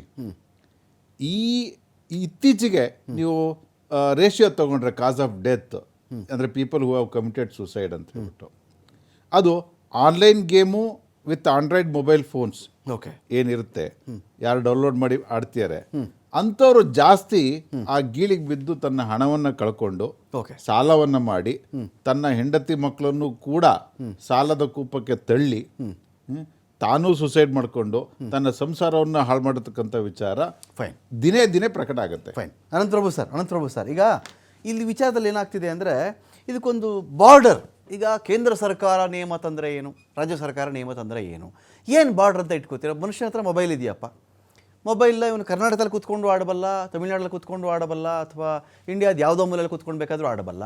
ಇವನಿಗೆ ನಾವು ಈ ಫೆನ್ಸಿಂಗ್ ಹಾಕೋದು ಹೇಗೆ? ಆಯ್ತಪ್ಪ, ಕರ್ನಾಟಕ ಅವತ್ತೇನೋ ಒಂದು ಆ್ಯಕ್ಟ್ ಜಾರಿ ಮಾಡಿಬಿಟ್ರು, ಇವನ ಹತ್ರ ಮೊಬೈಲ್ ಇದೆ, ಒಂದು ಸಿಮ್ ಕಾರ್ಡ್ ಇದೆ, ಆ ಥರ ನಾವು ಗೂಗಲ್ ಫೆನ್ಸಿಂಗ್ ಅಂತೆಲ್ಲ ಕರೀತಾರಲ್ಲ, ಇದು ಫೆನ್ಸಿಂಗ್ ಮಾಡೋಕ್ಕೆ ಸಾಧ್ಯನಾ? ಒಂದು ಪಾಯಿಂಟ್ ಇದು. ಎರಡನೇದು, ಈ ಲೀಗಲ್ ಆಗಿರ್ತಕ್ಕಂಥ ಗೇಮಿಂಗ್ ಆ್ಯಪಲ್ಲಿ ನಾನು ಆಡ್ತಾ ಇದ್ದೀನಿ ಅಥವಾ ಇಲ್ಲೀಗಲ್ ಆಗಿ ಆಡ್ತಾ ಇದ್ದೀನಿ ಅಂತೇಳಿ ಬೈಫರ್ಕೇಟ್ ಮಾಡ್ಕೊಳ್ಳೋದು ಹೇಗೆ ಒಬ್ಬ ಮನುಷ್ಯ? ಅಕಸ್ಮಾತ್ ನಾನು ಇದನ್ನು ಆಡೋದೇ ತಪ್ಪು ಅಂತ ಹೇಳ್ತಾ ಇದ್ದೀನಿ, ಅಕಸ್ಮಾತ್ ಆಡ್ತಾ ಇದ್ರು, ಅದರಲ್ಲಿ ಕಾನೂನು ಮಾನ್ಯತೆ ಪಡೆಯದೇ ಇರುವ ವರ್ಗೀಕರಣ ಹೇಗೆ ಅಂತ. ಸರ್, ವೆರಿ ವ್ಯಾಲಿಡ್ ಪಾಯಿಂಟ್ ಇದ್ರಲ್ಲಿ. ಯಾಕಂದ್ರೆ ಫಸ್ಟ್ ಆಫ್ ಆಲ್ ಎಲ್ಲಿ ಮಿಸ್ಟೇಕ್ ಆಗ್ತಾ ಇದೆ ಅಂದ್ರೆ, ನಮ್ಮ ಈ ಸೋ ಕಾಲ್ಡ್ ಇನ್ಫ್ಲೂಯೆನ್ಸರ್ ಇರ್ಬೋದು, ಫಿಲ್ಮ್ ಸ್ಟಾರ್ಸ್ ಇರ್ಬೋದು, ಅವರೇ ಇದನ್ನು, ಕ್ರಿಕೆಟರ್ಸ್ ಇರ್ಬೋದು, ಅವರೇ ಇದನ್ನು ಬಂದು ಅಡ್ವರ್ಟೈಸ್ ಮಾಡ್ತಾ ಇರುವಾಗ ಏನಾಗತ್ತಂದ್ರೆ, ಈಗ ಫಾರ್ ಎಕ್ಸಾಂಪಲ್ ನಾನು ಒಂದು ದೊಡ್ಡ ಕ್ರಿಕೆಟ್ ಸ್ಟಾರ್ ಇದು ಫ್ಯಾನ್, ಅವರೇ ಬಂದು ನೀನು ಆಡ್ಬೇಕು, ಗೆಲ್ಬೇಕು ಅಂತ ಹೇಳುವಾಗ ಆಟೋಮ್ಯಾಟಿಕ್ ಆಗಿ ಜನರು ಆಡ್ಲಿಕ್ಕೆ ಸ್ಟಾರ್ಟ್ ಮಾಡ್ತಾರೆ. ಅಲ್ಲಿಂದ ಸ್ಟಾರ್ಟ್ ಆಗ್ತಾ ಇರೋದು ಸರ್. ಬಿಕಾಸ್ ಅವ್ರು ಏನ್ ಮಾಡ್ತಾರೆ ಅಂದ್ರೆ, they catch some of the best of the people to advertise for them. Number 1. Number 2, ಈ ಯಾವುದೇ ತರ ಗೇಮ್ಸ್ ಆಡ್ಬೇಕಾದ್ರೆ ನಿಮ್ಗೆ 18 years ಪ್ಲಸ್ ಆಗಿರ್ಬೇಕು. How can you decide online whether that person is 18 or not ಅಂತ? This is the second. ಯಾಕೆಂದ್ರೆ ಈಗ ನಾನು ಏನ್ ಮಾಡ್ಬೋದು, ನನ್ನ ತಂದೆ ಅವ್ರದ್ದು ಅಥವಾ ನನ್ನ ಬ್ರದರ್ ಇದು ಆಧಾರ್ ಕಾರ್ಡ್ ಮತ್ತೆ ಯಾವ್ದಾದ್ರು ಒಂದು ID ಅನ್ನು ಅಪ್ಲೋಡ್ ಮಾಡಿದ್ರೆ ನನಗೆ ನನ್ನ ಅಕೌಂಟ್ ಅನ್ನು ಕ್ರಿಯೇಟ್ ಮಾಡ್ಲಿಕ್ಕೆ ಆಗುತ್ತೆ. So this is the second point. ಯಾಕಂದ್ರೆ ನೀವು ನೋಡಿ, ಸ್ಕೂಲ್ ಮಕ್ಕಳು ಇದನ್ನ ಆಡ್ತಾ ಇದ್ದಾರೆ, ಬಟ್ ಅವರಿಗೆ ಆ ಪ್ರೊಫೈಲ್ ಕ್ರಿಯೇಟ್ ಮಾಡ್ಲಿಕ್ಕೆ ಆಗಲ್ಲ ಅವರವರ ಆಕ್ಚುಯಲ್ ಡೇಟ್ ಹಾಕಿದ್ರೆ. ಸೊ ಯಾರ್ದೋ ಹೆಸರಲ್ಲಿ ಅವರು ಅದನ್ನು ಮಾಡ್ತಾರೆ. ಮೂರನೇದು, ನಾವು ಇಂಟರ್ನೆಟ್ ಅನ್ನು ನೋಡಿದ್ರೆ ಸರ್, ಅದರಲ್ಲಿ there are 3 layers: surface web, deep web ಮತ್ತೆ ಡಾರ್ಕ್ ವೆಬ್ ಅಂತ. ಸೊ ಯಾರು ಬೇಕಾದ್ರೆ ಅವರು, ನೀವು ಏನ್ ಬ್ಯಾನ್ ಮಾಡಿದ್ರು ಕೂಡ ಡಾರ್ಕ್ ವೆಬ್ ಮೂಲಕ ನಿಮ್ಗೆ ಅದನ್ನು ಆಕ್ಸೆಸ್ ಮಾಡ್ಲಿಕ್ಕೆ ಆಗುತ್ತೆ. VPN, ಪ್ರಾಕ್ಸಿ, ಈ ತರ ಎಲ್ಲ ಟೆಕ್ನಾಲಜೀಸ್ ಗಳಿವೆ. ಅದನ್ನು ಅವ್ರು ಯೂಸ್ ಮಾಡಿ ಬ್ಯಾನ್ ಅಂತ ನಮಗೆ ಮಾಡ್ಲಿಕ್ಕೆ ಆಗಲ್ಲ. ಬಿಕಾಸ್ ಇಂಟರ್ನೆಟ್ ಅಲ್ಲಿ ನೀವು ಎಷ್ಟೇ ರೆಸ್ಟ್ರಿಕ್ಟ್ ಮಾಡಿದ್ರು ಕೂಡ ಪೀಪಲ್ ಅದನ್ನು ಬೈಪಾಸ್ ಮಾಡಿ ಅದನ್ನ ಆಕ್ಸೆಸ್ ಮಾಡೋದು ಹೇಗೆ ಅಂತ. ನಾಲ್ಕನೇದು, ಈ ತರ ಪ್ಲಾಟ್ಫಾರ್ಮ್ಸ್ ಗಳು ಏನ್ ಮಾಡ್ತಾರಂದ್ರೆ, they use crypto currency use ಮಾಡ್ತಾರೆ. ಸೊ ಕ್ರಿಪ್ಟೋ ಕರೆನ್ಸಿ ಯೂಸ್ ಮಾಡುವಾಗ ಅದನ್ನು ಟ್ರೇಸ್ ಮಾಡೋದು, ಅದನ್ನು ರೂಟ್ ಮಾಡೋದು, it becomes very very difficult. ಮತ್ತೆ ಅದೇ ವಾಲೆಟ್ಸ್ ಅನ್ನು ಯೂಸ್ ಮಾಡ್ತಾರೆ, ಥರ್ಡ್ ಪಾರ್ಟಿ ಪೇಮೆಂಟ್ ಗೇಟ್ವೇಸ್ ಯೂಸ್ ಮಾಡ್ತಾರೆ. ಮತ್ತೆ ಇಂಡಿಯಾದು ಯಾವುದೇ ಫಿನಾನ್ಷಿಯಲ್ ಲಾಸ್ ಅದಕ್ಕೆ ತಾಗದಾಗೆ ಆಫ್ ಶೋರ್ ಆ ಮೂಲಕ ಅವರದನ್ನು ಸರ್ವರ್ಸ್ ಅಲ್ಲೇ ಹಾಕ್ಬಿಟ್ಟು ಅಲ್ಲಿಂದಲೇ ಅವರದನ್ನು ಯೂಸ್ ಮಾಡ್ತಾರೆ. ಈಗ ಫಾರ್ ಎಕ್ಸಾಂಪಲ್ ನೀವು ಯಾವುದೇ ಸರ್ವರ್ ನೋಡಿ, most of them are not in India, ಅದಿರೋದು ಫಾರಿನ್ ಕಂಟ್ರೀಸ್ ಅಲ್ಲಿ. ಸೊ ಅಲ್ಲಿ ಇದ್ದಾಗ ಏನಾಗತ್ತಂದ್ರೆ, ನಮ್ಮ ಲಾಸ್ ಅದಕ್ಕೆ ಅಪ್ಲಿಕೇಬಲ್ ಆಗಲ್ಲ ಅನ್ಲೆಸ್ ಅಂಡ್ ಅಂಟಿಲ್. ಈಗ ನಮ್ಮ ದೇಶದಲ್ಲಿ ಈಗ ಸೋಷಿಯಲ್ ಮೀಡಿಯಾದಲ್ಲಿ ಅವರು ಒಂದು ಕಾನೂನು ತಂದಿದ್ದಾರೆ, ಏನಂದ್ರೆ more than 50 lakh ಯೂಸರ್ಸ್ ಇದ್ರೆ you have to have your office in India ಅಂತ. ಸೊ ಆಗ ಏನಾಗುತ್ತೆ, ನಮ್ಗೆ ಏನೇ ಡೇಟಾ ಬೇಕಾದ್ರೆ ನಾವು ಇಂಡಿಯಾದಿಂದಲೇ ಕೇಳಬಹುದು. ಬಟ್ ಈ ತರ ಏನಾಗುತ್ತೆ, ಇಫ್ ದೇ ಆರ್ ಔಟ್ಸೈಡ್, ನೀವು ಏನ್ ಅವರ ಹತ್ರ ಇನ್ಫಾರ್ಮೇಶನ್, ಈಗ ಪೊಲೀಸರು ಈ ಪ್ರೋಗ್ರಾಮ್ ಅನ್ನು ನೋಡ್ತಾ ಇರ್ತಾರೆ, ಅವ್ರಿಗೆ ಗೊತ್ತಿದೆ ಪ್ರಾಬ್ಲಮ್ ಏನಂತ. Because when they ask for details, ಏನು ಇನ್ಫಾರ್ಮೇಶನ್ ಅವರಿಗೆ. ಬಿಕಾಸ್ ಈ ತರ ಯಾವುದೇ ಗೇಮ್ ಇದ್ರೂ ಕೂಡ ಅದರದ್ದು ಪ್ರಾಬಬಿಲಿಟಿ ಇರ್ಬೋದು, ಆಡ್ಸ್ ಇರ್ಬೋದು, ಹೌಸ್ ಎಡ್ಜ್ ಇರ್ಬೋದು, ಇದು ಜನರಿಗೆ ಅರ್ಥ ಆಗಲ್ಲ. ಅವ್ರು ಏನ್ ಮಾಡ್ತಾರೆ, ಆ ನಿಯರ್ ವಿನ್ ಇಲ್ಯೂಷನ್ಸ್ ಅನ್ನು ನೋಡಿ, ಡೋಪಮೈನ್ ಟ್ರಿಗರ್ಸ್ ಅನ್ನು ನೋಡಿ, ಇದರಲ್ಲಿ ಅವರು ಟ್ರ್ಯಾಪ್ ಆಗ್ತಾರೆ, ಸಿಕ್ಕಾಕೊಳ್ತಾರೆ. ಓಕೆ, ಆನಂದ್ ಸರ್ ಇನ್ನೊಂದು ಪ್ರಶ್ನೆ ಕೇಳ್ಬಿಟ್ಟು ನಾನು ನಿಮ್ಮನ್ನ ಬೀಳ್ಕೊಡ್ತೀನಿ. ಇನ್ನೊಂದು ಇಂಪಾರ್ಟೆಂಟ್ ಪಾಯಿಂಟ್ ಏನು ಅಂತ ಹೇಳಿದ್ರೆ, ಕೆಲವು ತಂದೆ ತಾಯಿ ಹೇಳ್ತಿರ್ತಾರೆ, ನನ್ನ ಮಗ ಆನ್ಲೈನ್ ಗೇಮ್ ಮಾಡಿಬಿಟ್ಟಿದ್ದಾನೆ, ಅವನು ಇನ್ನೂ ಫಸ್ಟ್ PUC ಇದ್ದಾನೆ, ಸೆಕೆಂಡ್ PUC ಇದ್ದಾನೆ, ಡಿಗ್ರಿಲಿದ್ದಾನೆ, ಎಷ್ಟು ಕಳೆದ ನಿಮ್ಮ ಮಗ ಅಂತ ಕೇಳಿದ್ರೆ ಕೆಲವರು ಹೇಳ್ತಾರೆ, ಸರ್ 25 ಲಕ್ಷ ಕಳೆದಿದ್ದಾನೆ ಅಂತ ಹೇಳ್ತಾರೆ. 25 lakhs, you may not believe sir, ಅದು ನಾನು ಕಡಿಮೆ ಹೇಳ್ತಾ ಇದ್ದೀನಿ, ಒಂದು ನಂಬರ್ಗೆ ಇರಲಿ ಅಂತ ಹೇಳ್ತಾ ಇದ್ದೀನಿ. ಹೇಗೆ ಅಂತ ಕೇಳಿದ್ರೆ, ಗೊತ್ತೇ ಇಲ್ಲ ಸರ್, ನಮ್ಮ ಅಕೌಂಟಲ್ಲಿ ದುಡ್ಡೆಲ್ಲ ಅವನು ಇಟ್ಬಿಟ್ಟು ಆಡಿಬಿಟ್ಟಿದ್ದಾನೆ ಅಂತ ಹೇಳಿ. ಇದು ಹೇಗೆ ಸರ್, ಈ ಅಕೌಂಟ್ ಆಕ್ಸೆಸಿಬಿಲಿಟಿ ಹೇಗೆ? ಅಪ್ಪ ಅಮ್ಮನ ಅಕೌಂಟಲ್ಲಿ ದುಡ್ಡಿತ್ತಪ್ಪ, ಅವರೆಲ್ಲೋ ಜೀವಮಾನ ಪೂರ್ತಿ ಕಷ್ಟಪಟ್ಟು ಮಗನಿಗೆ ಎಜುಕೇಷನ್ಗೋ ಒಳ್ಳೇದಕ್ಕೋ ಮುಂದಿನ ಜೀವನಕ್ಕೋ ಅಂತ ಇಟ್ಟಿರ್ತಾರೆ. ಮಕ್ಕಳು ಹೇಗೆ ತಗೋತಾರೆ? ಅಪ್ಪ ಅಮ್ಮ ತೆಗೆದುಕೊಳ್ಬೇಕಾಗಿರ್ತಕ್ಕಂಥ ಪ್ರಿಕಾಷನ್ಸ್ ಏನು? ನಂಬರ್ 1, ಪೇರೆಂಟ್ಸ್ ನಿಮ್ ಮಕ್ಕಳಿಗೆ ನೀವು ಮೊಬೈಲ್ ಫೋನ್ ಕೊಟ್ಟಾಗ ಅದರಲ್ಲಿ ಒಂದು parental control app, Google family link ಅಂತ ಒಂದು ಆಪ್ ಇದೆ.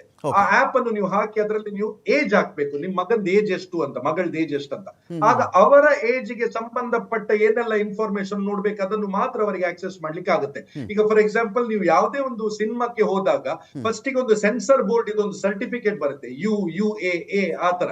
ಅದೇ ರೀತಿ ಎಲ್ಲಾ ಆಪ್ ಗಳಿಗೆ ESRB ರೇಟಿಂಗ್ ಅಂತಿದೆ, ಎಂಟರ್ಟೈನ್ಮೆಂಟ್ ಸಾಫ್ಟ್ವೇರ್ ರೇಟಿಂಗ್ ಬೋರ್ಡ್ ಅಂತ. ಆ ರೇಟಿಂಗ್ ಬೋರ್ಡ್ ತಕ್ಕಂತೆ ನಾವು ನಮ್ಮ ಏಜ್ ಏನಿದೆ ಅದಕ್ಕೆ ಮಾತ್ರ ನಾವು ಆಕ್ಸೆಸ್ ಮಾಡುವ ಹಾಗೆ ಅದನ್ನು ಮಾಡ್ಬೇಕು. ನಂಬರ್ 1. ನಂಬರ್ 2, ಪೇರೆಂಟ್ಸ್ ನಿಮ್ಮ ಕ್ರೆಡಿಟ್ ಕಾರ್ಡ್ ಮತ್ತೆ ಡೆಬಿಟ್ ಕಾರ್ಡ್ ಅನ್ನು ಮಕ್ಕಳು ನೋಡದಾಗಿ ನೀವು ಅದನ್ನು ಸೇಫ್ ಆಗಿ ಇಟ್ಕೊಳ್ಬೇಕು. ಯಾಕಂದ್ರೆ ನಾವೆಣಿಸ್ತೇವೆ ಏನಂದ್ರೆ ನಮ್ ಡೆಬಿಟ್ ಕಾರ್ಡ್ ನೋಡಿದ್ರೆ ಏನಾಗುತ್ತೆ ಅಂತ. ಅಫ್ಕೋರ್ಸ್ ಅವರಿಗೆ ಇಂಟರ್ನ್ಯಾಷನಲ್ ಟ್ರಾನ್ಸಾಕ್ಷನ್ ಅದರಲ್ಲಿ ಮಾಡ್ಲಿಕ್ಕೆ ಆಗುತ್ತೆ. ಇಂಡಿಯಾ ಮತ್ತೆ ಕೆಲವು ದೇಶದಲ್ಲಿ ಮಾತ್ರ ಈ 2 ಸ್ಟೆಪ್ ಅಥೆಂಟಿಕೇಶನ್ ಅಂದ್ರೆ ಫಾರ್ ಎಕ್ಸಾಂಪಲ್ ನೀವು ಯಾವುದೇ ಟ್ರಾನ್ಸಾಕ್ಷನ್ ಮಾಡುವಾಗ ಒಂದು OTP ನಿಮ್ಮ ಮೊಬೈಲಿಗೆ ಬರುತ್ತೆ ಆ ತರ, ಅಥವಾ ನೀವು ಯಾವ್ದಾದ್ರು ಒಂದು ಪಿನ್ ಹಾಕ್ಬೇಕು. ಬಟ್ ಇಂಟರ್ನ್ಯಾಷನಲ್ ಗೇಟ್ ವೇಸ್ ಅಲ್ಲಿ ನಿಮ್ಮ ಡೆಬಿಟ್ ಕಾರ್ಡ್ ಮತ್ತೆ ಕ್ರೆಡಿಟ್ ಕಾರ್ಡ್ ಇದು 16 ಡಿಜಿಟ್ ನಂಬರ್ ನನಗೆ ಗೊತ್ತಿದ್ರೆ ಮತ್ತೆ ಎಕ್ಸ್ಪೈರಿ ಡೇಟ್ ಗೊತ್ತಿದ್ರೆ ಸಾಕು, ನನಗೆ ಯಾವ ಟ್ರಾನ್ಸಾಕ್ಷನ್ ಬೇಕು ಆ ಟ್ರಾನ್ಸಾಕ್ಷನ್ ಮಾಡ್ಲಿಕ್ಕೆ ಆಗುತ್ತೆ. ಸೊ ಈ ಒಂದು ವಿಚಾರದಿಂದ ಏನಾಗುತ್ತೆ, ತುಂಬಾ ಪೇರೆಂಟ್ಸ್ ಗಳು ಅವರ ಹಣ ಕಳ್ಕೊಳ್ತಾ ಇದ್ದಾರೆ. ಮತ್ತೆ 3ನೇದು, ನಿಮ್ಮ ಸ್ಟೇಟ್ಮೆಂಟ್ ಅನ್ನು ನೀವು ನೋಡ್ಬೇಕು. ತುಂಬಾ ಪೇರೆಂಟ್ಸ್ ಏನ್ ಮಾಡ್ತಾರೆ ಅಂದ್ರೆ ಈ ಆಪ್ ಸ್ಟೋರ್ ಮತ್ತೆ ಪ್ಲೇ ಸ್ಟೋರ್ ಅಲ್ಲಿ ಅವರ ಕ್ರೆಡಿಟ್ ಮತ್ತೆ ಡೆಬಿಟ್ ಕಾರ್ಡ್ ಲಿಂಕ್ ಆಗಿರುತ್ತೆ. ಸೊ ಮಕ್ಕಳಿಗೆ ಆರಾಮ್ಸೆ ಅದರಲ್ಲಿ ಟ್ರಾನ್ಸಾಕ್ಷನ್ಸ್ ಮಾಡ್ಲಿಕ್ಕೆ ಆಗುತ್ತೆ. OTP ಅಥವಾ ಯಾವುದೇ ಮೆಸೇಜ್ ಬಂದ್ರೆ ಅವರು ಅದನ್ನು SMS ಅನ್ನು ಡಿಲೀಟ್ ಮಾಡ್ತಾರೆ. ಸೊ ಪೇರೆಂಟ್ಸ್ ಗೊತ್ತಾಗಿರಲ್ಲ, ಬಟ್ ಅವರು ಅವರ ಫಿನಾನ್ಷಿಯಲ್ ಸ್ಟೇಟ್ಮೆಂಟ್ ನೋಡುವಾಗ ಮಾತ್ರ ಅವರಿಗೆ ಗೊತ್ತಾಗುತ್ತೆ. 4ನೇದು, ಈ ತರ ಯಾವುದೇ ಪೇಮೆಂಟ್ ಮಾಡ್ಲಿಕ್ಕೋಸ್ಕರ ನಾನು ಹೇಳಿದ್ದೇನೆ ಆಲ್ರೆಡಿ, ಪ್ರಾಬಬಿಲಿಟಿ, ಆಡ್ಸ್ ಮತ್ತೆ ಹೌಸ್ ಎಡ್ಜ್ ಅಂತ ಇರುತ್ತೆ. ಹೌಸ್ ಎಡ್ಜ್ ಅಂದ್ರೆ ಈ ತರ ಯಾವುದೇ ಆಪ್ ಇರ್ಬೋದು, ಅವ್ರು ಏನ್ ಮಾಡ್ತಾರಂದ್ರೆ ವಿನ್ ಆಗುದು ಅವರೇ, ಆ ಆಪೇ ವಿನ್ ಆಗುತ್ತರ ಅವ್ರು ಅದನ್ನು ಡಿಸೈನ್ ಮಾಡಿರ್ತಾರೆ. ಸೊ ನಾವು ಡಿಫೀಟ್ ಆದಾಗ ನಾವು ಏನ್ ಮಾಡ್ತೇವೆ, ನಮ್ಮ ಡೋಪಮಿನ್ ಟ್ರಿಗರ್ ಆಗ್ತಾ ಇರುತ್ತೆ, ನಾವು ಇನ್ವೆಸ್ಟ್ ಮಾಡ್ಬೇಕು, ಇನ್ನೂ ಜಾಸ್ತಿ ಹಣ ಹಾಕಿದ್ರೆ ನನಗೆ ಚಾನ್ಸಸ್ ಜಾಸ್ತಿ ಇರಬಹುದು ಅಂತ. ಆಗ ಕದಿಲಿಕ್ಕೆ ಶುರು ಮಾಡ್ತಾರೆ. ಸೊ ಸ್ವಲ್ಪ ಮನೆಯಲ್ಲಿ ನೀವು ಇಟ್ಟಿರುವ ಅಮೌಂಟ್ ಅನ್ನು ನೋಡ್ಬೇಕು, ನೀವು ಕದಿತಾ ಇದ್ದಾರಾ ಇಲ್ವಾ. ಅಮ್ಮಂದು ಗೋಲ್ಡ್ ಚೈನ್ ಅವ ಅದನ್ನು ಮಾರಿ ಅವ ಅದರಲ್ಲಿ ಇನ್ವೆಸ್ಟ್ ಮಾಡಬಹುದು. They are ready to go for any extent for paying that amount.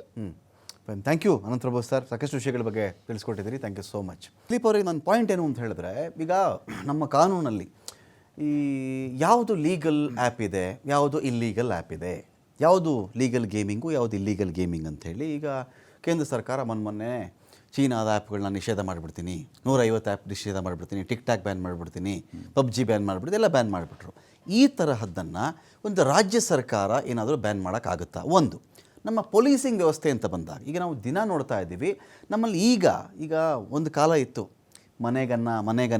ಮನೆಗನ್ನ ಹಾಕ್ಬಿಟ್ರು, ಕಳುವು ಮಾಡಿಬಿಟ್ರು, ಚೈನ್ ಸ್ನ್ಯಾಚ್ ಮಾಡ್ತಾಯಿದ್ರು, ಬ್ಯಾಂಕ್ಗೆ ಕಿಂಡಿ ಕೊರೆದು ಕನ್ನ ಕೊರೆದು ಲೂಟಿ ಮಾಡಿಬಿಟ್ರು, ಈ ಥರದ್ದೆಲ್ಲ ಬಂಗಾರ ಕದ್ದುಬಿಟ್ರು ಅಂತ. ಇವತ್ತಿಗೆ ಅದರ ಅವಶ್ಯಕತೆ ಇಲ್ಲ. ಸೈಬರ್ ಖದೀಮರು ಯಾವುದೋ ದೇಶದಲ್ಲಿ ಕೂತಿರ್ತಾನವನು, ಇಲ್ಲಿ ಯಾರ್ದೋ ಅಕೌಂಟಲ್ಲಿ ಒಂದು OTP ತಗೊಂಡು ಲಕ್ಷಾಂತರ ರೂಪಾಯಿ, ಕೋಟ್ಯಾಂತರ ರೂಪಾಯಿ ಲೂಟಿ ಮಾಡಿಬಿಡ್ತಾನೆ.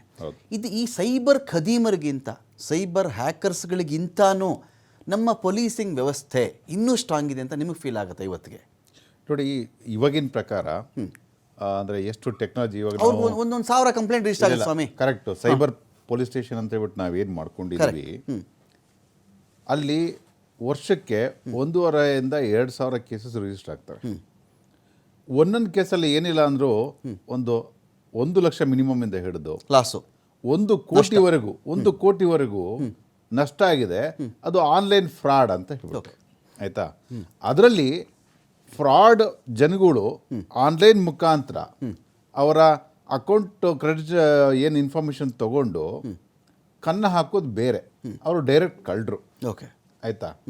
ಇದು ಬ್ಲ್ಯಾಕ್ ಏನು ಇದು ವೈಟ್ ಕಾಲರ್ ಪೀಪಲ್ ಇದಾರಲ್ಲ, ಇವೆಲ್ಲ ರಮ್ಮಿ ಸರ್ಕಲ್ಲು, ಈ ಆನ್ಲೈನ್ ಗೇಮ್ಸ್ ಇದೆಲ್ಲ ಏನಿದೆಲ್ಲ, ಇದು ನಿಮಗೆ ಕಳ್ಳರು ಅಂತ ನೀವು ಹೇಳೋಕ್ಕಾಗಲ್ಲ. It's A man made.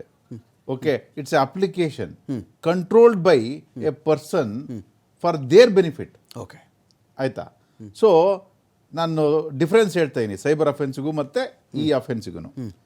So ಇವಾಗ ಆನ್ಲೈನ್ ಬೆಟ್ಟಿಂಗ್ ಬಂದರೆ, ಇವಾಗ ಸೈಬರ್ ಅಫೆನ್ಸ್ನ ನಾವು ಎಷ್ಟು ಜನಗಳು ಪ್ರಿಕಾಷನ್ ಆಗಿರ್ತೀರಿ ಅಷ್ಟು ಕೂಡ ಸೇಫ್ ಆಗಲಿಕ್ಕೆ ಸಾಧ್ಯ. ಯಾಕೆ ಪೊಲೀಸ್ ಸಿಸ್ಟಮು ಅಷ್ಟೊಂದು ಇವಾಗ ಅಂದರೆ ಎಫೆಕ್ಟಿವ್ ಆಗಿಲ್ಲ ಅಂತ ಹೇಳ್ತೀನಿ. ನಿಮಗೆ 2,000 FIR ಅಲ್ಲಿ ಉಮೇಶ್ ಸರ್ ಇದ್ದಾರೆ ಕೇಳಿ, ಎಷ್ಟು ಕೇಸಲ್ಲಿ ಚಾರ್ಜ್ ಶೀಟ್ ಹಾಕಿದ್ದಾರೆ ಅಂತ ಹೇಳ್ಬಿಟ್ಟು. ಓಕೆ, ನೀವು ಎಲ್ಲ ಕೇಸಲ್ಲೂ ಸಿ ರಿಪೋರ್ಟೇ, ಆದರೆ ತನಿಖೆ ಮಾಡೋದಕ್ಕೆ ಆಗ್ತಾ ಇಲ್ಲ ಅಂತ ಹೇಳ್ಬಿಟ್ಟು. ಓಕೆ, ನೀವು ಎಷ್ಟೇ ಕೋಟಿ, ಯಾಕೆ ದುಬೈಯಲ್ಲಿ ಕುತ್ಕೊಂಡು ಆಪ್ರೇಟ್ ಮಾಡ್ತಾರೆ ಈ ಥರ ಆನ್ಲೈನ್ ಫ್ರಾಡ್ಗಳನ್ನ. ಸೊ ಅಕ್ಯೂಸ್ನ ಟ್ರೇಸ್ ಮಾಡಲಿಕ್ಕೆ ಆಗ್ತಾ ಇಲ್ಲ. ಕೆಲವು ಇನ್ನೋಸೆಂಟ್ ಪೀಪಲ್ನ ಅಕೌಂಟ್ನ ಯೂಸ್ ಮಾಡಿಬಿಟ್ಟು ಅವರು ಫ್ರಾಡ್ ಮಾಡ್ತಾ ಇದ್ದಾರೆ. Okay, that's a different. So ನಮ್ಮ ಜನಗಳು ಎಷ್ಟರವರೆಗೂ ಎಚ್ಚರ ಆಗಿರ್ತಾರೆ ಅಂದರೆ, ಯಾವ ರೀತಿ ಅದನ್ನು ಮೊಬೈಲಲ್ಲಿ ಬರ್ತಕ್ಕಂಥ ಸಂದೇಶಗಳನ್ನ ತಾವು ಓದಬೇಕು, ಬೇಡಬೇಕು, ಅದನ್ನು ಅವರ ಸ್ವಂತ ಬುದ್ಧಿಯಿಂದ ಅದು ಕೆಲವೊಂದು ತಪ್ಪು ಮಾಡ್ದಲೆ ಪ್ರಿಕಾಷನರಿ ತೊಗೊಂಡ್ರೆ, ಸೋಷಿಯಲ್ ಅವೇರ್ನೆಸ್ ಕ್ರಿಯೇಟ್ ಮಾಡಿದರೆ ಅದನ್ನು ರೆಡ್ಯೂಸ್ ಮಾಡ್ಬೋದು. ಮತ್ತು ಪೊಲೀಸಿಂಗ್ ಸಿಸ್ಟಮ್ ಟೆಕ್ನಾಲಜಿಲಿ ಕೂಡ ಸಪ್ರೇಟ್ ಸ್ಕಿಲ್ನ ನಾವು ಡೆವಲಪ್ಮೆಂಟ್ ಮಾಡಬೇಕಾಗತ್ತೆ. ಓಕೆ ಉಮೇಶ್ ಸರ್ ಈಗ ಈ ಸೈಬರಲ್ಲೇ ಒಂದಷ್ಟಿದೆ ಸರ್, ರಾಶಿ ಇದೆ. ನಾನು ಇಲ್ಲಿ ಪೊಲೀಸಿಂಗನ್ನು ಇಲ್ಲಿ ಅನುಮಾನಿಸ್ತಾ ಇಲ್ಲ. ಕೆಲವು ವೇಳೆ ಸೈಬರ್ ಪೊಲೀಸರ ಸಾಮರ್ಥ್ಯವನ್ನು ಮೀರಿರುವ ಸೈಬರ್ ಕಳ್ಳರಿದ್ದಾರೆ ಸರ್. ಅವರ ಮನಸ್ಸಿನ ಚಳಕ, ಈ ಕೈ ಚಳಕ ಅಂತ ನಾನು ಹೇಳೋಕ್ಕಾಗಲ್ಲ. ಇವಾಗ ಕೈ ಚಳಕ ಅಂದರೆ ಎಲ್ಲ ಚಿನ್ನ ಕದ್ದುಬಿಟ್ಟ, ಪಿಕ್ ಪಾಕೆಟ್ ಮಾಡಿಬಿಟ್ಟ ಅದು ಹೇಳ್ಬೋದಾಗಿತ್ತು. ಆ ಮನೋಚಳಕ ಇದೆಯಲ್ಲ ಅವ್ರದ್ದೆಲ್ಲೋ ಕೂತ್ಕೊಂಡು, ಅದನ್ನು ಮೀರ್ಸೋಕೆ ಆಗ್ತಾ ಇಲ್ಲ. ಒಂದು 100 ಕಂಪ್ಲೇಂಟ್ ಬಂದರೆ 1, 2, 5 ಟ್ರೇಸ್ ಆದರೆ ದೊಡ್ಡ ವಿಷಯ ಅಂತ ಆಗ್ಬಿಟ್ಟಿದೆ ಸರ್. ನೋಡಿ, ಇಂಡಿಯಾದಲ್ಲಿ ಸರ್ 40,000 ಕೋಟಿ ಇದೆ ಸರ್. ನಾನು ಬಹಳ ಕಡಿಮೆ ಹೇಳ್ತಾ ಇದ್ದೀನಿ ಅಂತ ನಾನು ಭಾವಿಸ್ಕೋತಾ ಇದ್ದೀನಿ. ವಾರ್ಷಿಕ ಆನ್ಲೈನ್ ಗೇಮ್ನ ವಹಿವಾಟು 40,000 ಕೋಟಿ ರೂಪಾಯಿಗಳು. ಇದರಲ್ಲಿ ಅತಿ ಹೆಚ್ಚು ಆನ್ಲೈನ್ ಗೇಮ್ ಆಡ್ತಕ್ಕಂಥ ದೇಶ ಎರಡನೇ ಸ್ಥಾನದಲ್ಲಿ ಭಾರತ ಇದೆ ಸರ್. 59 ಪುರುಷರಲ್ಲಿ ಒಬ್ಬ ಆತ್ಮಹತ್ಯೆ ಮಾಡ್ಕೋತಾನೆ. 100 ಜನ ಹೆಣ್ಣುಮಕ್ಕಳಲ್ಲಿ ಒಬ್ಬಾಕೆ ಆತ್ಮಹತ್ಯೆ ಮಾಡ್ಕೋತಾ ಇದ್ದಾರೆ ಇದೇ ರೀಸನ್ನಿಂದ. ದೇಶದ ಗೇಮಿಂಗ್ ಸಾವಿನಲ್ಲಿ 42% ಪುರುಷರಿದ್ದಾರಲ್ಲ, ಸೌತ್ ಇಂಡಿಯಾದವರೇ ಇದ್ದಾರೆ. ಸ್ಯೂಸೈಡ್ ವಿಚಾರದಲ್ಲಿ ಗೇಮಿಂಗ್ ಸಾವುಗಳಲ್ಲಿ ದೇಶದ 40% ಮಹಿಳೆಯರ ಆನ್ಲೈನ್ ಗೇಮು ಸಾವು ದಕ್ಷಿಣ ಭಾರತದೇ ಇದೆ ಸರ್. ಮತ್ತು ನಾವು ಏನು ಮಾಡಬಹುದು ಸರ್? ಈಗ ಪೊಲೀಸರಲ್ಲೂ ಕಾನೂನು ಬರುತ್ತೆ, ನಿಯಂತ್ರಣ ಮಾಡ್ತಾರೆ, ಪ್ರಾಧಿಕಾರ ರಚನೆ ಮಾಡ್ತಾರೆ, ಕಾಯ್ದೆ ತರ್ತಾರೆ ಅಂತ ಬಂದಾಗ ಏನೇನು ಪೊಲೀಸರ ಕೈಯಿಂದ ಮಾಡೋಕ್ಕೆ ಸಾಧ್ಯ ಇದೆ ಸರ್?